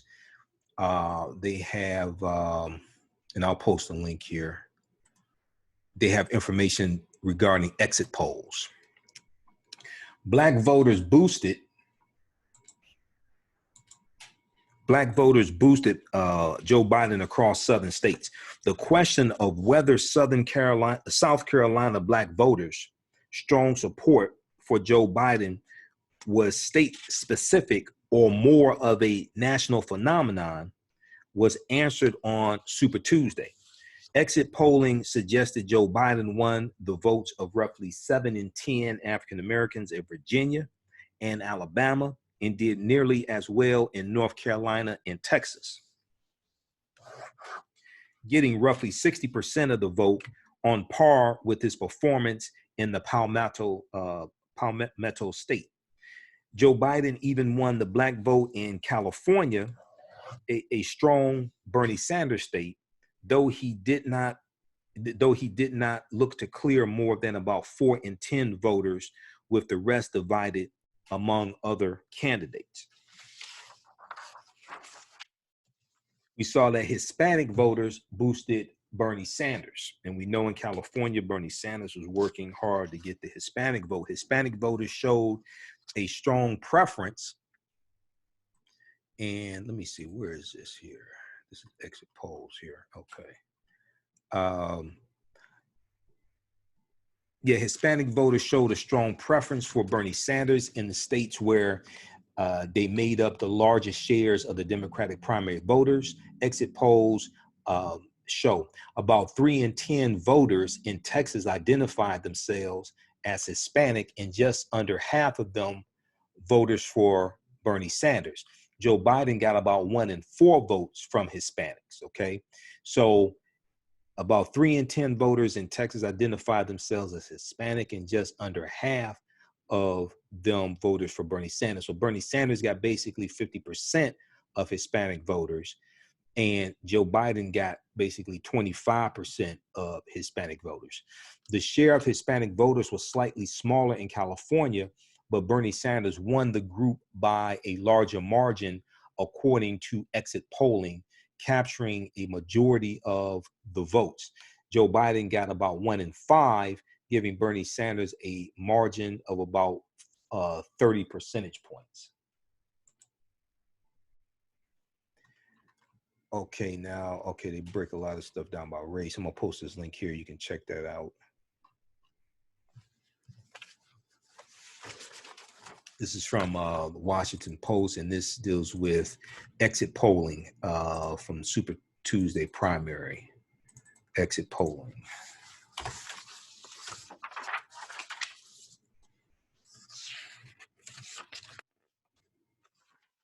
Okay. So that'll do that. African-American business owners, post the name of your business here in the thread of the broadcast. Email us at customerservice@africanhistorynetwork.com, customerservice@africanhistorynetwork.com. We'll let you know how you can advertise with the African History Network. So we have a couple new advertisers. Sage and Elm Apothecary creates unique products, especially with you in mind. At Sage and Elm Apothecary, they use simple ingredients such as whole fruits, herbs, and vegetables. Each product crafted offers a unique plant-based experience. Their holistic approach to self-care formulate their product inventory. They're proud to serve their community of plant-based product supporters and offerings for the entire family. Sage and Elm Apothecary designs over 60 different beautiful handcrafted soaps, natural toothpaste, hydrating oils, deodorant, face masks, shampoos, conditioners, and so much more. Visit their website, sageandelmapothecary.com, APOTHECARY. You can find them at their website, but also pop-up shops, and vending events throughout the year. So visit their website. They have information about that as well. They have a current promotion right now. Use code AHN Spring 20 for a special discount. AHN Spring 20 for a special discount. Okay, and we'll post the information here also. And then we know that African Americans do travel as well. And we have a new advertiser here, blacklionleather.com, blacklionleather.com. They allow you to carry your culture with you when you travel through beautiful leather travel accessories. Blacklionleather.com is a unique travel accessory brand. They manufacture and sell online to the culturally inspired African-American traveler like yourself. They are 100% African-American owned and operated. Their tagline is carry your culture. Carry your culture. So visit their website, blacklionleather.com. You can see the leather accessories that they have there. Let them know you found out about this from the African History Network. And the next time you travel, you can travel with accessories from blacklionleather.com. All right, I want to look at, let me give you this other article. Washington Post has one dealing with the stock market going up because of Joe Biden doing well in the primaries, and then also because of the deal that the Congress passed, the bill that the Congress passed dealing with the coronavirus, the $8 billion in aid for the fighting the coronavirus. U.S. markets post big gains as Joe Biden's Super Tuesday surge offers coronavirus respite. The Dow Jones, S&P 500, and NASDAQ swell after a protracted run of volatility. U.S. stock markets surged Wednesday after Joe Biden's Super Tuesday run made him a formidable moderate counterweight to Senator Bernie Sanders' economically disruptive proposals in the Democratic presidential race. The Dow Jones Industrial Average ended the day up nearly 1,200 points, or more than 4.5%. Now, this was the rebound comes amid an especially volatile window of trading with coronavirus panic spawning a brutal sell-off that had erased trillions of dollars in value from global markets. So we know the previous week about $5 trillion in about $5 trillion was wiped out from the global markets. And probably we know that the stock market lost 12%, 12.4% last week, about 3,583 points. It dropped the Dow Jones Industrial Average. So the rebound comes amid an especially volatile window of trading, with coronavirus panic spawning a brutal sell-off that had erased trillions in value from global markets. On Tuesday, the Federal Reserve delivered its first emergency rate cut since the 2008 financial crisis, okay? And I told you about that yesterday. The rate cut by a half percentage point. So the Federal Reserve delivered its first emergency rate cut since the 2008 financial crisis, bringing the benchmark down 50 basis points. But the central bank's move seemed to reinforce panic on Tuesday rather than easing it, sending the three major U.S. indexes, I should say, down and landing them back in correction territory. Yet on Wednesday, it became clearer that the former Vice President Joe Biden had captured primary wins in 10 states, including Texas, a showing that propelled him to the front of the field. Bernie Sanders may still score the day's biggest prize, which is California, where he is leading. And it could be days before we get all of the results in from California, all right? Now, Bernie Sanders' socialist program, or Democratic socialist program, includes lots of proposals to increase taxes and regulations, which would weigh on the economy and corporate earnings, said Ed Yardeni, Y-A-R-D-E-N-I, president of Yardeni Research.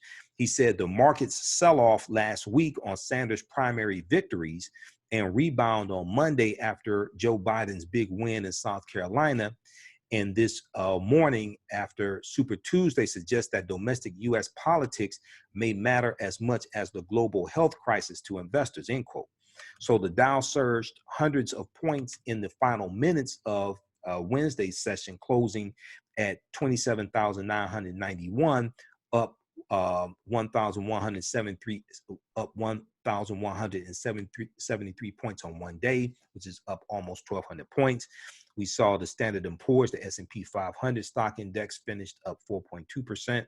Also, now investors are shifting from the coronavirus to politics, and the market knows how to play politics better than the virus, said Howard Silverblatt of S&P Dow Jones Indices.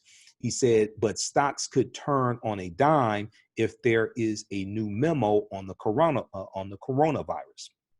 End quote. Now, healthcare stocks roared nearly 6%, leading all 11 market sectors in response to Joe Biden's performance. That eased the industry's worries about Bernie Sanders and his Medicare for All plan.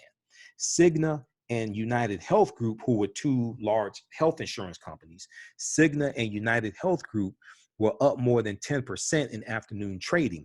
Humana, which is another health insurance company, saw a 12.7% spike, while Anthem closed in on nearly 14.4% increase.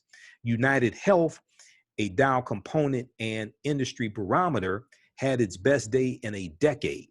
Big Pharma also had a good day with Pfizer and Johnson & Johnson, pharmaceutical companies, increasing by 5%. Okay, you can check out the rest of this as well. Now, the World Health Organization on Tuesday said that the coronavirus or COVID-19, the disease caused by the virus, has killed about 3.4% of those diagnosed with the illness, a higher rate than estimated previously. Previously, it was 2.3%. So I reported this to you yesterday. On Wednesday, the number of new coronavirus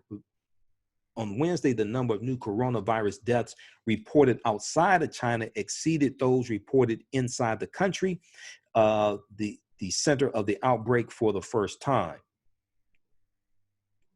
Okay, you can check out the rest of this, but also you had the deal that was announced, the bill that passed Congress for $8 billion in aid to fight the coronavirus. So that helped things as well. The new NBCnews.com reported that a coronavirus House bill passes roughly $8 billion bipartisan emergency funding deal. Okay. The bill, which passed 415-2, provides $7.8 billion to fight the coronavirus and includes a mandatory funding authorization for $500 million over a 10-year period to be used toward a remote healthcare program. Okay, we'll post that link there so you can check out the rest of it. Now, okay, how you doing, Jessica?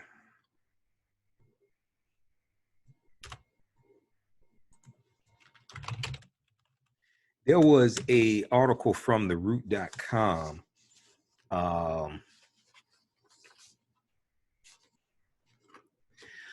that dealt with a Black agenda. This was from February. This was from February 9th. Every Democratic candidate's Black agenda ranked. This is by Michael Harriot. I'm not sure how many people saw this. Let's see here. And also, I was going to show you.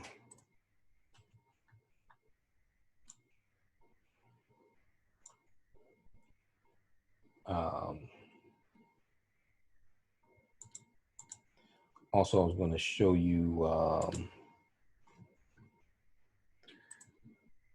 the results as well. Let's look at this quickly here. Okay, let's turn on the screen share. Hopefully this won't freeze up.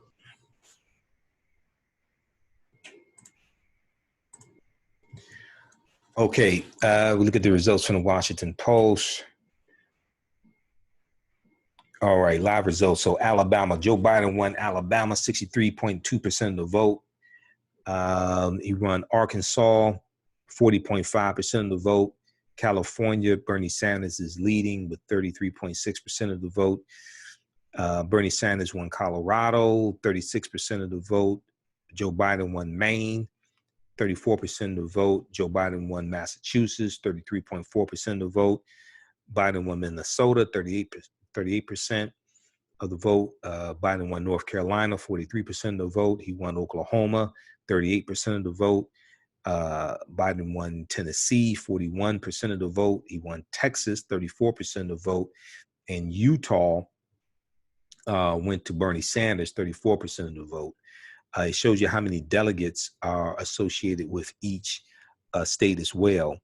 Biden won Virginia, 53% of the vote. Sanders won Vermont, 50% of the vote in Vermont. That's his home state. Everybody knew Bernie Sanders was going to win Vermont. Bloomberg, for all the millions of dollars, hundreds of millions of dollars that he spent, Bloomberg won American Samoa, which is a territory. Okay. And then also we saw a little Tulsi Gabbard got on the board with one delegate as well. She should drop out also. Okay, so you can check this out.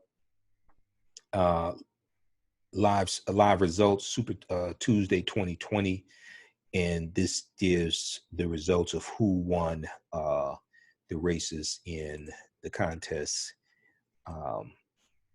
in the 14 states and one territory. Let's see, we'll post this link here. All right, I want to look at this dealing with the Black agenda.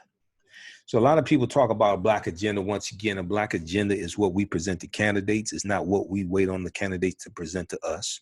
Okay, number one. I hear a whole lot of people say, we want a Black agenda. We want a Black agenda. Okay, now, where is the Black agenda that you presented to the candidates? Okay, so a lot of us don't seem to understand that. We operate from passivity or passiveness as opposed to self-determination. Okay, so let's look at this here. This is from theroot.com. And once again, African-American business owners, email us customer service at africanhistorynetwork.com. We'll let you know how you can advertise with the African History Network.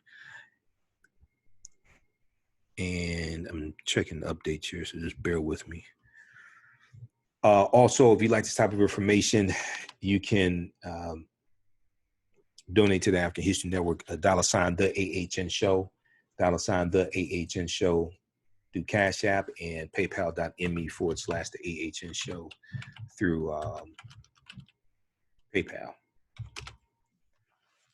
Let's see here. I'm going to bring up NBCnews.com so I can look at updates also. Yeah, so we know I'm going to do a separate broadcast dealing with updates on the coronavirus, but we know U.S. coronavirus death toll now 11 after first California death.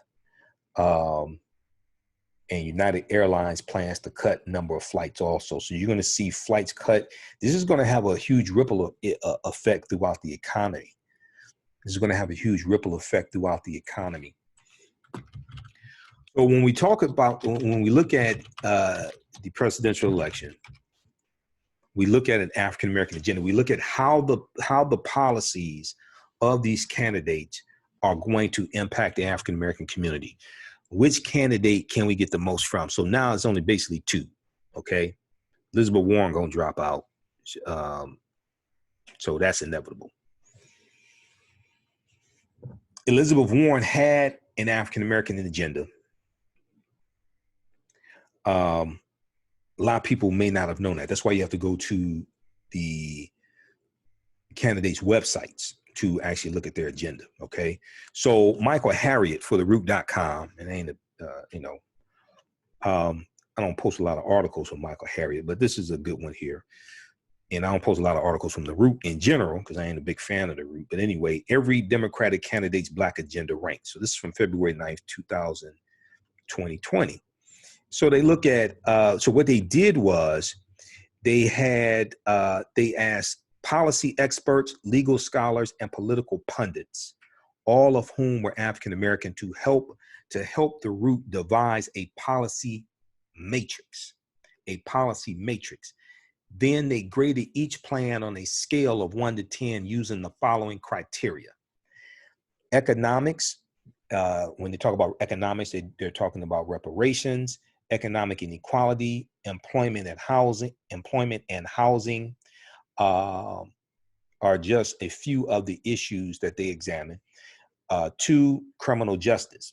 How do they handle the war on drugs? How does the candidate handle the war on drugs, mass incarceration, bail reform, cash bail reform, things like this, police brutality and sentencing disparities? 3, education. Aspects of education deal with HBCU funding, student loan debt, kindergarten through 12th grade funding, etc. Number 4, politics. Does their plan, do their policies, do their agenda address issues of voting rights, gerrymandering, and other political issues? Number 5, comprehensiveness. How detailed is their plan? Does it contain specific policy proposals? Number 6, blind spots. Are there important areas that are not addressed? Number 7, feasibility. What are the chances of the policies being enacted by legislation, executive action, or internal policy? Does the candidate have the political skill to make their plan come true? Because anybody can promise you fantasy, okay? But what's the chance of this actually becoming signed into law? What's the chance of this actually passing 2 chambers of Congress, the House of Representatives and the U.S. Senate? Number 8, history. What is the candidate's history of dealing with African Americans? Has the candidate displayed a willingness to address issues of race and inequality? Number 9, intentionality. Do we believe them or do they need more people? Okay, intentionality. Do we believe them or do they need more people? Can we objectively believe that the candidate will work for African Americans? Is he or she pandering, or do they have, or do they or do they really have the will to make this a priority? And number 10, impact. What is the impact? If implemented, what impact would these policies have? How would the plan affect the problems it attempts to address? So if the candidate's campaign literature does not include a specific Black plan or Black agenda, they examined their individual policy proposals to see what effect their plan would have on Black America or in African Americans. So Tulsi Gabbard, they looked at 8 candidates. Tulsi Gabbard got a 0. Amy Klobuchar scored 22, okay? Amy Klobuchar does not have a specific plan for African Americans. However, here's what we found. We examined her campaign's proposal. She dropped out, so it don't really matter, but they look at economics, criminal justice, they scored it. I'll post a link here, you can see it. So she doesn't really matter. Michael Bloomberg scored a 43, okay? So I think that I'm pretty sure the highest is 100. The highest you can score is 100. Let's see here. Yeah, the highest you can score is 100. They looked at 10 criteria and scored 1 to 10 in each of the categories. So with Bloomberg, they looked at his Greenwood initiative. Is Michael Bloomberg's plan for economic justice, but he also has a number of other ideas. Economics, Michael Bloomberg's plan gives broad strokes on how he plans to fix the wage gap. He wants to create new homeowners in unfair lending practices and tasks credit agencies with restructuring credit reporting. He also wants to invest in creating 100,000 more African-American entrepreneurs. He supports a commission to look into reparations, okay? It's basically HR 40. For economics, you got a score of 8. Criminal justice, you got a score of 7. Bloomberg wants to invest in smarter policing, implicit bias training, and prison population reduction. He proposes an end to cash bail and concentrate on recidivism prevention. He wants to legalize marijuana, but slowly. His plan to fund a conviction integrity unit is nice. So you got a 7 for criminal justice, 6 for education, politics 6, comprehensiveness 4, blind spots 4, feasibility 2, and history, you got a 2 for history because of his past relationships with African Americans, etc. Okay, so you can check out the rest of this. Bernie Sanders got a 50. Okay, so Michael Bloomberg got a 43. Bernie Sanders got a 50. Okay, so let's flip this over. Now that we're talking about people who's still in the race, let's flip this over so we can see this. Okay, so it's important that we understand policies and not vote based upon feelings. Okay, feelings may come into a little bit because you feel this person ain't gonna do what they said they're gonna do, or whatever. But it's important for us. I encourage everybody to go to the candidates' websites. BernieSanders.com, I think it's his. JoeBiden.com, it's Joe Biden. Most of their websites I've been to, I've looked at, and I've looked at their policies. Yeah, BernieSanders.com is already populating here because I've already been to his website. Okay, so Bernie Sanders, and this is not an endorsement to anybody. We need to look at everybody. Bernie Sanders' plan for racial justice is only a small part of his agenda for Black America. Okay, racial justice. And I'm gonna, while I have his site up here, I'm gonna look at it here. Okay, so economics. Bernie Sanders' plan for economic justice is very vague. It lists the most commonly known problem, the wealth gap, redlining, housing discrimination, and vows to fix them, but it does not say how he will do it. He seems to rely on his plan for income inequality to answer all questions. He does not support reparations. Now, in not supporting reparations, I want to better understand what they mean, what they mean when they refer to reparations. The reason why I say that is because so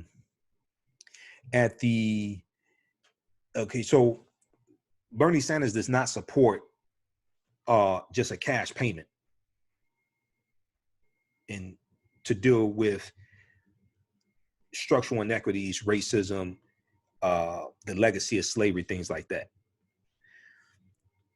At the NAACP National Convention, at the Democratic presidential candidate debate forum, wasn't a debate, it was a forum. Bernie Sanders spoke there. I broadcasted a lot of it on my Facebook fan page, the African History Network. Bernie Sanders said he supported HR 40. What he's against is just cutting a check, because he said that's not going to bring about, in general, that's not going to bring about the structural change that needs to happen. Okay. Now, you've heard me say before, I'm all for reparations. I'm against reparations 100% being in the form of a check. Because let's be real, if we all got $1 million today, white people will have it all back this time next week. The only thing you would have done is stimulated their economy, the stock market to go through the roof, Amazon.com will crash 3 or 4 times in a day. Okay. So I'm totally against reparations 100% being in the form of a check. Cash payments can be part of a larger reparations package, but it ain't no in the hell it should 100% be in the form of a check. No. And I said this when I was at the Black Homeschooling Conference, when I did my presentation at the Black Homeschooling Conference, July 2019. Every year we have conferences and we talk about how 97% of our dollars are spent with people that don't look like us. So if all of a sudden we get $500,000, $750,000, $1 million, you think that spending pattern is going to change all of a sudden? No, it's going to be the same thing. It's going to be worse. So people really should study the Black Freedmen Indian treaties of 1866, because that's one of the most practical. That's one of the most practical examples of reparations, because those Africans who were enslaved by the Choctaw, Chickasaw Creek, Cherokee, and Seminole Indians, they got money, they got cash payments, they got land. This is how you get a Sarah Rector in Oklahoma. Because the Choctaw, Chickasaw Creek, Cherokee, and Seminole Indians all went into Oklahoma after they got pushed off their land in southeastern United States because of the Indian Removal Act of 1830. And they go over 1,000 miles on the Trail of Tears into Oklahoma. In Tulsa, Oklahoma, where Black Wall Street was, Tulsa, Oklahoma was founded by Creek Indians around 1836 when they got pushed off their land in southeastern United States. So those African people who they held as slaves were compensated. They were given land. They were got free taxes, all types of benefits as restitution. Okay, now they're going to basically be illegally pushed out of these treaties in 1941. They were made citizens of the tribes of those nations. Those nations, they got citizenship in those nations, those Native American nations. So it was all types of things they got as a result of them being enslaved. Okay, Dr. Claude Anderson talks about this. I deal with this in some of my presentations as well. That deals with the Black Freedmen Indian treaties of 1866. Those are treaties, those are laws still on the books today. But a lot of people don't know this, and we were illegally pushed out of those treaties basically in 1941. Because the U.S. government conspired with the 5 civilized tribes of Native Americans to redefine or rewrite what a Native American was, and they stated that you had to have 1/4 or 1 quantum Native American blood. The treaties didn't state that, so it pushed a lot of us out of this, and we lost out on a lot of these benefits. But those laws are still in the books today. Those 5 civilized tribes today, they get free taxes, free radio station licenses, TV station licenses. They get free college tuition, all types of benefits. Okay, those are laws still on the books today that many of our ancestors were taking advantage of. Sarah Rector and her family got land through those treaties, and she became the richest Afro-American girl. They called her Afro-American, richest Afro-American girl in the country, because oil was discovered on her land in Oklahoma. Because we know in the early 1900s, oil is discovered in Oklahoma. And this is how you get some of the multimillionaires in what became Black Wall Street in North Tulsa. North Tulsa is where African Americans live. So all this ties into history. Okay, so so I was there when Bernie Sanders said this at the for the NAACP. All right. So I'm looking at his website, Green New Deal, Salute, Housing, Expand, Justice, Safety, Eliminating Medical Debt. Okay. Racial Justice. Okay. I think it's under Racial Justice. I'm looking at his website. So it must be under Racial Justice. I want to see it here. Okay, so let's go back and look at his plan here. Okay, criminal justice. So he got 7 for economics. Criminal justice, Bernie Sanders' criminal justice displays the same performative rhetoric. His details aren't revelatory, and he offers no solutions except to say that he will solve the problems. So he got a 5 for that when it came to criminal justice. Education, Sanders promises to make college debt free for everyone who attends a 4-year college. He also plans to cancel student debt and give $1.3 billion to HBCUs and minority-serving institutions.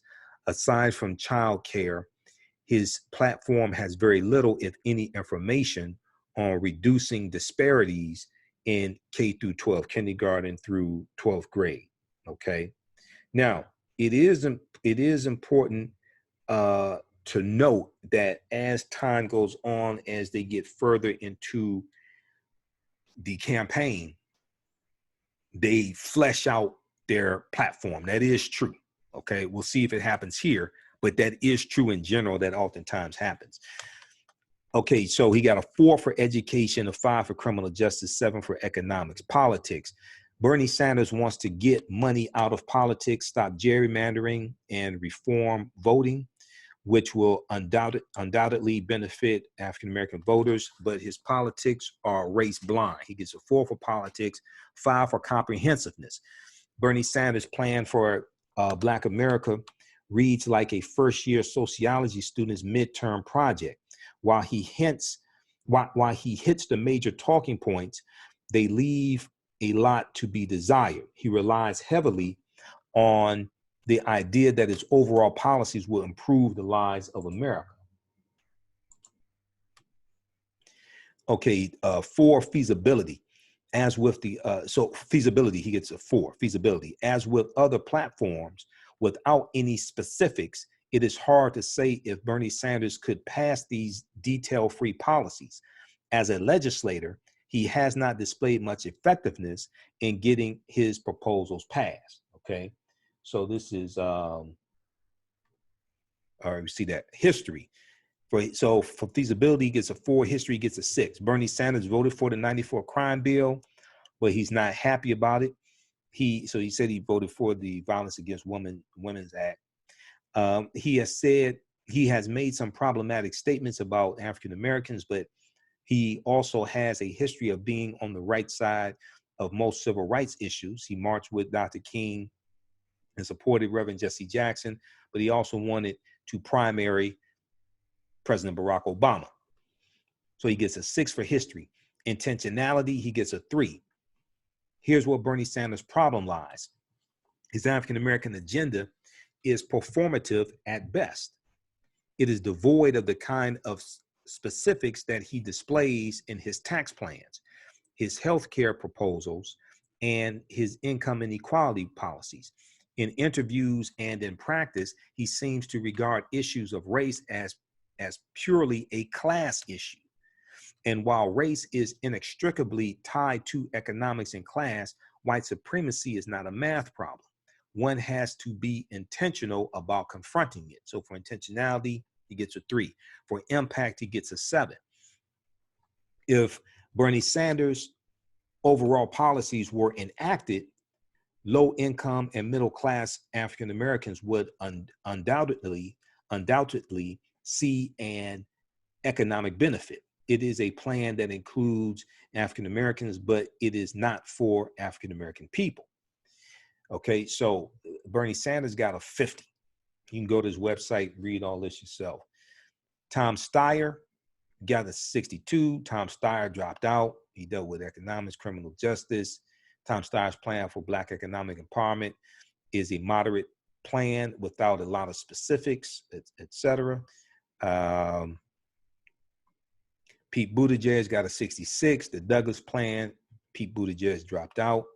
You can read that yourself. Joe Biden gets a 70. So Bernie Sanders gets a 50. Joe Biden gets a 70. Okay. Both of them may update, flesh out their plans, etc. Okay, that is true. Joe Biden does not have a separate plan that spells out his vision for Black America, but here's what we found by examining his platform. Now, when I look at Joe Biden's website, because I looked at Elizabeth Warren and Bernie Sanders, and I looked at Senator Kamala Harris. Senator Kamala Harris had a Black agenda at her website. It was like 8 points. When I looked at Joe Biden, this was probably a month ago. When I looked at Joe Biden, I looked at his policies. He has some good policies. He has some policies that will positively impact African Americans. I did not see a specific quote unquote Black agenda, urban agenda there at Joe Biden's website as of then. Now, maybe he will get one. He'll probably get one after all the African Americans that voted for him. He may have one soon. Specifically, this is Black agenda or urban agenda, what have you, but he does have policies at his website that will positively impact African Americans. So they look at economics. Biden specifically mentions redlining, housing discrimination, fair lending practices. He offers boilerplate solutions on ways to tackle the wage and income gap, but he does single out Black maternal health and health disparities. He does not support reparations, okay? So I haven't heard, let me see. Yeah, I haven't heard him specifically say whether he supports HR 40 or not. I read, I think it was Politico some months ago when he first got in saying he supports HR 40. I haven't heard him say that, okay? But at the same time, the other issue is, if you read Article 1 of the U.S. Constitution, you know that reparations has to be approved by Congress before it goes to the president to be signed into law. This is why the focus that a lot of people have on the presidential candidates needs to change and go to Congress. Because Moscow Mitch McConnell, Senate Majority Leader, Republican from Kentucky, Moscow Mitch McConnell has already said reparations is dead on arrival in the U.S. Senate. So why people are putting so much focus on presidential candidates and reparations and not on Congress, and it has to pass both chambers of Congress before it's signed into law, I don't understand that. The main focus should be on Congress. First and foremost, you got to get rid of Moscow Mitch McConnell. Because even if it passes the House of Representatives, it's dead on arrival in the Senate. No bill can come to the Senate floor for discussion or debate without Moscow Mitch McConnell's approval, because he's the Senate Majority Leader. Democrats have to take back control of the U.S. Senate. Moscow Mitch McConnell has to be voted out of office. You don't even want him to be Senate Minority Leader, because because for a bill to proceed to the next step, you have to have unanimous consent. And this is in the Senate. The Senate operates differently from the House. Any senator can block a bill by objecting to it when you need unanimous consent. For it to proceed to the next step, for debate or what have you, usually you need unanimous consent. This is how certain bills get blocked in the Senate, like some of the election security bills. It was one,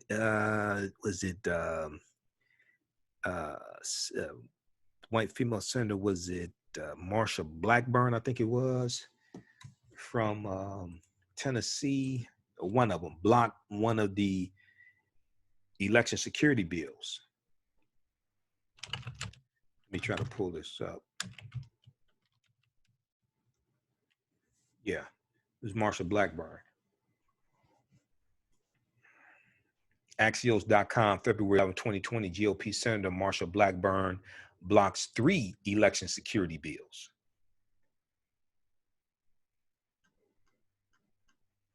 Senator Marsha Blackburn, Republican, Tennessee, on Tuesday blocked an attempt by Senator Mark Warner, Democrat of Virginia, to pass 3 election security-related bills via unanimous consent, calling them a federal power grab. Read this article. See, we have to understand how the U.S. Senate works, because I hear all these people talking about the presidential candidates in reparations, and they're not talking about Congress, especially the Senate. This is why you have to read the U.S. Constitution. Okay, especially Article 1. Article 1 deals with the powers of Congress. So read that article, Axios.com. GOP Senator Marsha Blackburn blocks 3 election security bills. So this is what I'm saying. I hear a whole lot of people talk about reparations, and I'm like, y'all really understand how this works? Because I don't get the impression you do. Okay, so let's go back to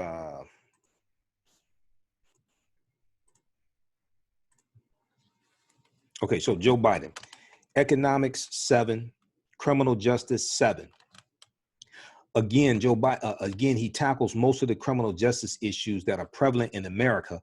One of the unique areas that he confronts is the criminalization of African-American girls, or girls in general, criminalization of girls, foster children, and abused children. He also puts effort into violence against women and reintegrating the formerly incarcerated, meaning matriculating them back into society, getting them acclimated into society, reducing recidivism, things like this, okay?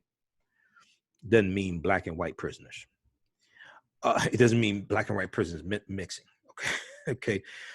Education. Joe Biden tackles K through 12 funding, HBCU funding. So he got a 7 for criminal justice, okay?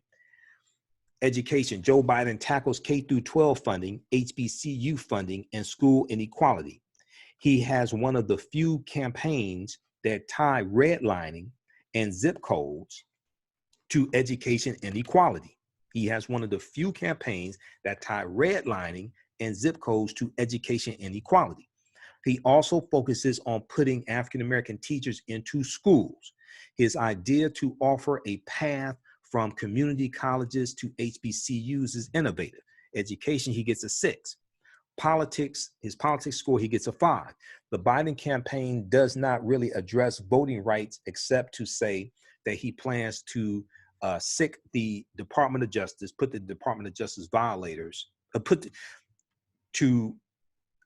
deploy the Department of Justice on violators. He also wants to incentivize states to restore voting rights to felons, okay? Comprehensiveness, he gets a 9 for comprehensiveness. Here is where Joe Biden has the advantage. In almost every area, he can point to actual legislation and policy that he has passed or enacted during the Obama administration. The only thing that hurts Joe Biden is that he can point to specific actions and legislative plans from his tenure as vice president, which makes him his more aspirational plans look sparse when he doesn't provide specifics. But for comprehensiveness, he gets a 9. Blind spots, he gets a 7 for blind spots. Biden doesn't specifically address gerrymandering or voting security. He also does not mention white supremacist violence. Overall, his plans have few holes. He started out his campaign drawing a stark contrast between Donald Trump's response to Charlottesville and the white supremacist massacre in Charlottesville, okay? And they're good people on both sides, things like this. Feasibility, he gets a 10 for feasibility. Joe Biden has more legislative and executive experience than almost any politician in history. He knows how to compromise and get laws passed. When he touts his accomplishments, we know he's taking credit for a lot of other people's work. But we also know that President Obama did not kill Osama bin Laden with his bare hands. Okay. So for feasibility, he gets a score of 10. For history, he gets a score of 5. Aside from his brief war with Corn Pop, dragging Anita Hill through the mud, writing a crime bill that disproportionately incarcerated Black men. Now, people really need to go and research the 94 crime bill. I'm going through reading it now. It's 356 pages. I've already read a summary because I've studied the crime bill, but I'm going through actually reading it. The crime bill was, the 94 crime bill was federal law, not state law. 87% of the people went to prison, went under state law. To understand the crime bill, you got to go back, because first of all, the crime bill did not create quote unquote mass incarceration, however people define the mass incarceration. You have to look at Ronald Reagan's war on drugs declared in 1982 and Richard Nixon's war on drugs declared June 17, 1971, which really started all of this. Because the U.S. prison population basically quadruples from 1970 to 1993. The U.S. prison population is about 1.3 million in 1993. It's about 300,000 in 1970. It's Richard Nixon's war on drugs that kicks this thing off, and it continues throughout the 70s, 80s, early 90s. States started passing longer, harsher sentences in the 1970s, the early 70s, going into the 80s, going into the 90s. This is before the crime bill. Violent crime peaks in 1991 nationwide. The crime bill is signed September 13th, 1994. Joe Biden wrote the majority of the crime bill. 23 members of the Congressional Black Caucus voted for the crime bill. 11 members of the Congressional Black Caucus voted against it. Crime was buck wild across the country. White communities, African-American communities, Hispanic communities. People were putting pressure on city council, mayors, police chiefs to crack down on the crime across the country. Okay? So in some areas, the crime bill went too far. It didn't create mass incarceration. I have a bunch of articles dealing with this. Some areas it went too far. I'm going to post a summary of what's actually in the crime bill, because most people ain't never read that before. But the U.S. prison population is going like this before the crime bill is even signed. So you got to deal with the 70s and 80s when the U.S. prison population is already going like this. The other thing is, from 2008 to 2016, the U.S. prison population declines each year. From 2008 to 2016, and there were reforms put in place under President Barack Obama. He signs the law that reduces the disparity in crack cocaine from 100 to 1 to 18 to 1. You have the U.S. prison population drops to its lowest point in 20 years in December 2015, drops down to 1.53 million.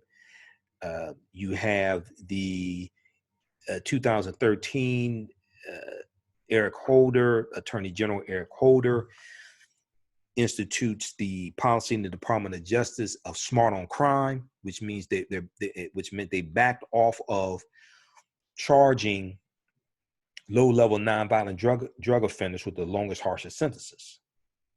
That was reversed under Donald Trump and Jefferson Beauregard Sessions III, Jeff Sessions, who became his first attorney general.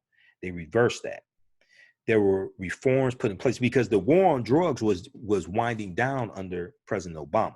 This is what a lot of people don't understand. August of 2016, the Obama administration announced that they were not going to renew contracts for privatized prisons for federal prisoners.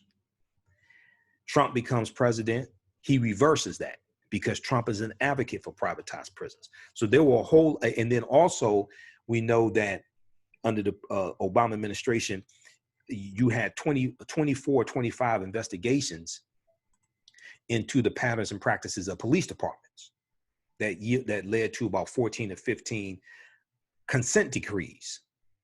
Okay. When Jeff Sessions becomes Attorney General, Jeff Sessions tries to back out of the consent decree with the Baltimore Police Department and the Chicago Police Department because the Trump administration has taken a totally hands-off approach to holding police officers accountable. They've totally taken a hands-off approach. So this is a total reversal of policies from the Obama administration. This is, once again, an example of how elections have consequences. There was one dealing with the Rockefeller drug law. So you really have to understand history, because I hear stuff people say, and I can tell they haven't studied this. You have to understand history, and this goes back to Richard Nixon's war on drugs. I was born June of '71. I was born the same month that Richard Nixon declared his war on drugs, and I've studied his war on drugs. I've done an entire lecture dealing with this. You also have to study the Rockefeller drug laws. Governor Nelson D. Rockefeller of New York, because he institutes the Rockefeller drug laws 1973, 1974. And you have a changing mood in this country of how to address drug abuse and drug users. And it changes from treatment to incarceration and hitting them with the longest, harshest sentences. This is long before the crime bill. Mandatory minimums, even though they were in the 94 crime bill, mandatory minimums started in New York in 1973 with the Rockefeller drug laws. They don't start in 94 with the crime bill, even though they were put into the crime bill. And once again, the crime bill was federal law, not state law. About 87% of the people who went to prison went under state law. Today, about 90% of the people are under state law, not federal law. The crime bill allocated $9.5 billion to states to build more prisons. This caused some states who maybe didn't already have it to have longer, harsher sentences, but they had already been doing that going back to the 70s. 28 states out of 50 took advantage of that money. The crime bill also put 100,000 officers on the street because people across the country, including in the city of Detroit, I remember, people across the country were calling for more officers on the streets to deal with the crime, to deal with the killings, to deal with the gang violence, things like this. Now, we didn't want racial profiling. We didn't want police brutality. But you needed more police officers on the streets. The crime bill provided that. So I'm gonna post a link here because it gives a summary of what was in the crime bill, because a lot of people don't know this. And you have to go study the history. You have to go study the 70s and 80s. This one right here, this article deals with this deals with the Rockefeller drug laws. And it goes to effect right about 1973. This is on NPR.org. The drug laws that changed how we punished. The drug laws that changed how we punished. This deals with the history of the Rockefeller drug laws and Nelson D. Rockefeller, governor of New York, who wanted to run for president and changed his position because there was a changing mood in the country. You have movies out like The French Connection. The way people were, and then you see, because you have Richard Nixon declare here's war on drugs, and he's running, he runs on the platform of law and order. He declares here's war on drugs June 17, 1971. Nelson D. Rockefeller, 1973, the Rockefeller drug laws. Rockefeller was an advocate of treatment for like nonviolent drug offenders, low-level drug offenders, things like this. He does an about face and changes because he wants to run for president. So he changes his platform to match the changing platform of the nation to punish low-level nonviolent drug offenders with the longest, harshest sentences. These were called the Rockefeller drug laws in the state of New York.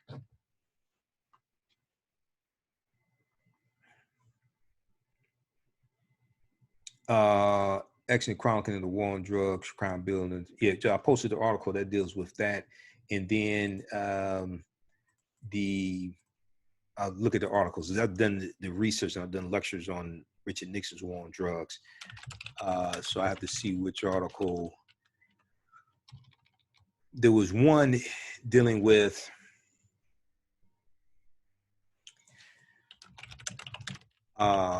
Dan Baum. There was one dealing with the interview that Dan Baum, B-A-U-M, did with John Ehrlichman. John Ehrlichman was Richard Nixon's domestic policy advisor.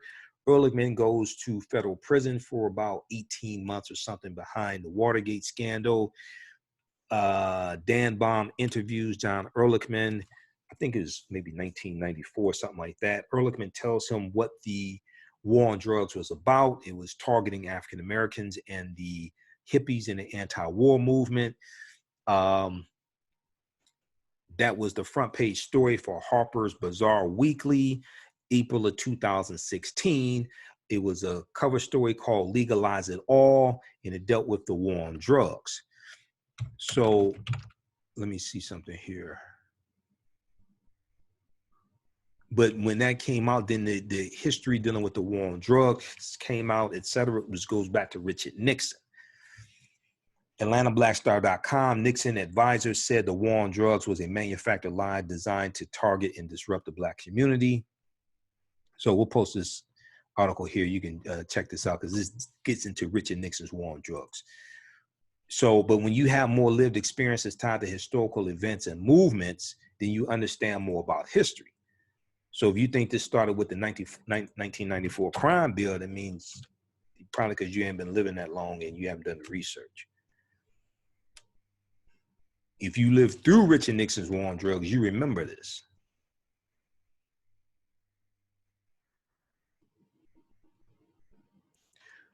Okay.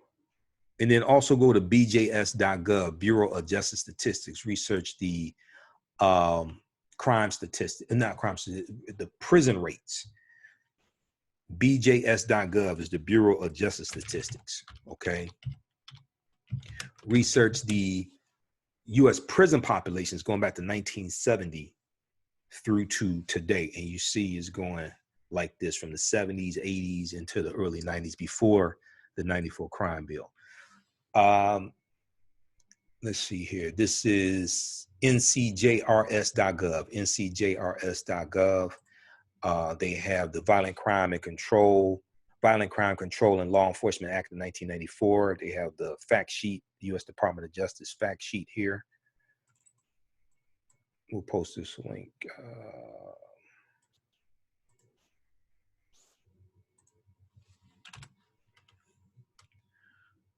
All right.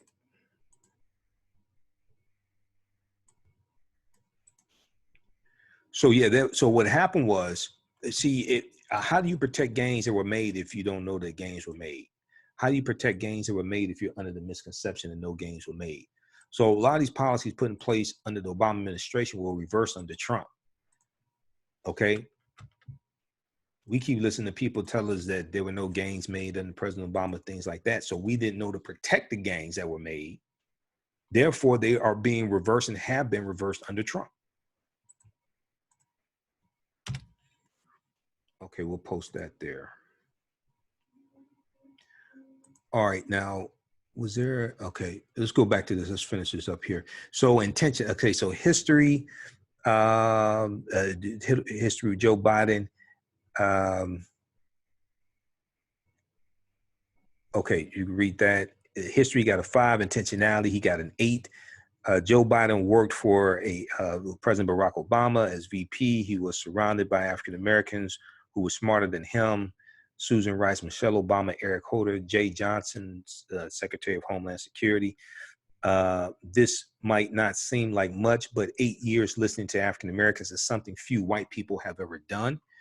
It's being a little facetious there, but there's some truth to it. Impact: Joe Biden's policies are progressive but not groundbreaking. He wants to fix the inequalities through conventional means and left-center legislation. However, if enacted, they would make a significant impact. As I read them, yeah, a lot of stuff will definitely impact positively African Americans. And it's more realistic to be able to get it passed in Congress also. Now, with any of these counties, with Bernie Sanders and Joe Biden, as the campaign progresses, as they meet with more groups, is likely that they could expand their policies. That in general, that usually happens with campaigns. But based upon this analysis, Bernie Sanders got a 50, Joe Biden got a 70. Elizabeth Warren got a 79. Okay. She's gonna drop out of the race. It ain't, I mean, that's inevitable. But Elizabeth Warren came in number one. She had some good ideas. Working agenda for Black America. For economics, she got a 9. Criminal justice, a 7. Education, 8, because she got a 79 overall. So she got the highest score. Politics, 8. Comprehensiveness, 10.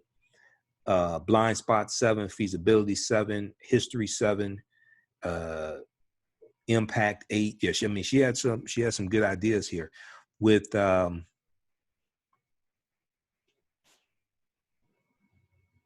With economics, it said no one is going to outshine Senator Elizabeth Warren in this category. Her plans offer specifics, complete with dollar amounts and budgetary offsets. She has entire separate sections on entrepreneurs of color and farmers of color. She backs reparations. Criminal justice, Senator Elizabeth Warren approaches criminal justice reform with compassion and logic. She does not have any new ideas, but she outlines exactly how she wants to reform cash bail, sentencing reform, police brutality, and drug legislation. She, along with Tom Steyer, both include mental health reform in their criminal justice plans. Education, Senator Elizabeth Warren is a teacher, so it makes sense that her education plans are comprehensive. She separates K through 12 education from college reform. However, her college plan focused primarily on student debt and not HBCU funding or college programs. Now, she does talk about $50 billion for HBCU. She does talk about that. I know that also. Okay, so you can check out the rest of this. But this is the first time I really saw a publication do something like this. Okay. So this is a good guide, and it shows once again how politics impacts every aspect of our life. This is from theroot.com. Every Democratic candidate's Black agenda ranked. Okay, this is as of February. This is, let me see, Friday night. I think this was February 9th. This came out. I wish they would. Oh no, it says Friday 9:20 a.m. I wish they'd date these damn articles. I don't know why it's so hard to date the articles.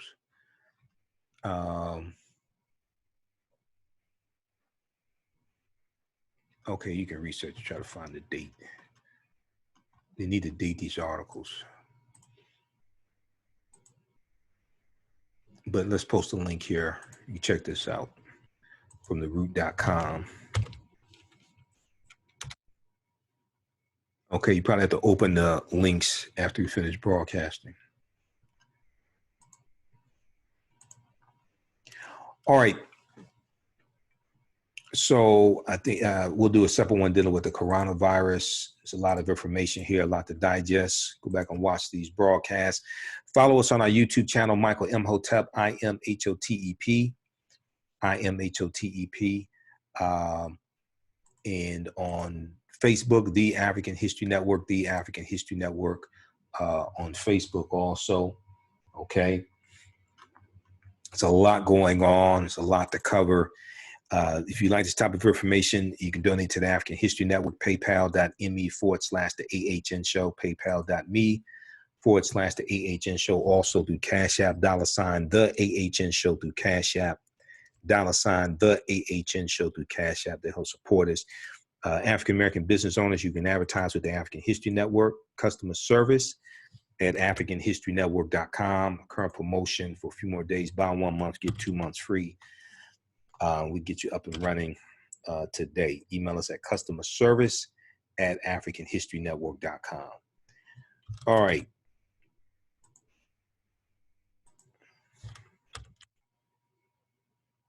And then all my DVD lectures are at our website, AfricanHistoryNetwork.com. We have the 15 DVD Black History Month bundle pack also. There's a lot of my lectures and a lot of good information for throughout the year. And let's see, I have some new presentations I did in February we need to put on the website also. All right, look, we're going to get out of here. Remember at the African History Network, we focus on educating, empowering, and inspiring people of African descent throughout the diaspora and around the world. Because right knowledge corrects wrong behavior. What you do for yourself, what you do to yourself, and what you allow other people to do to you and get away with is based upon what you think about yourself.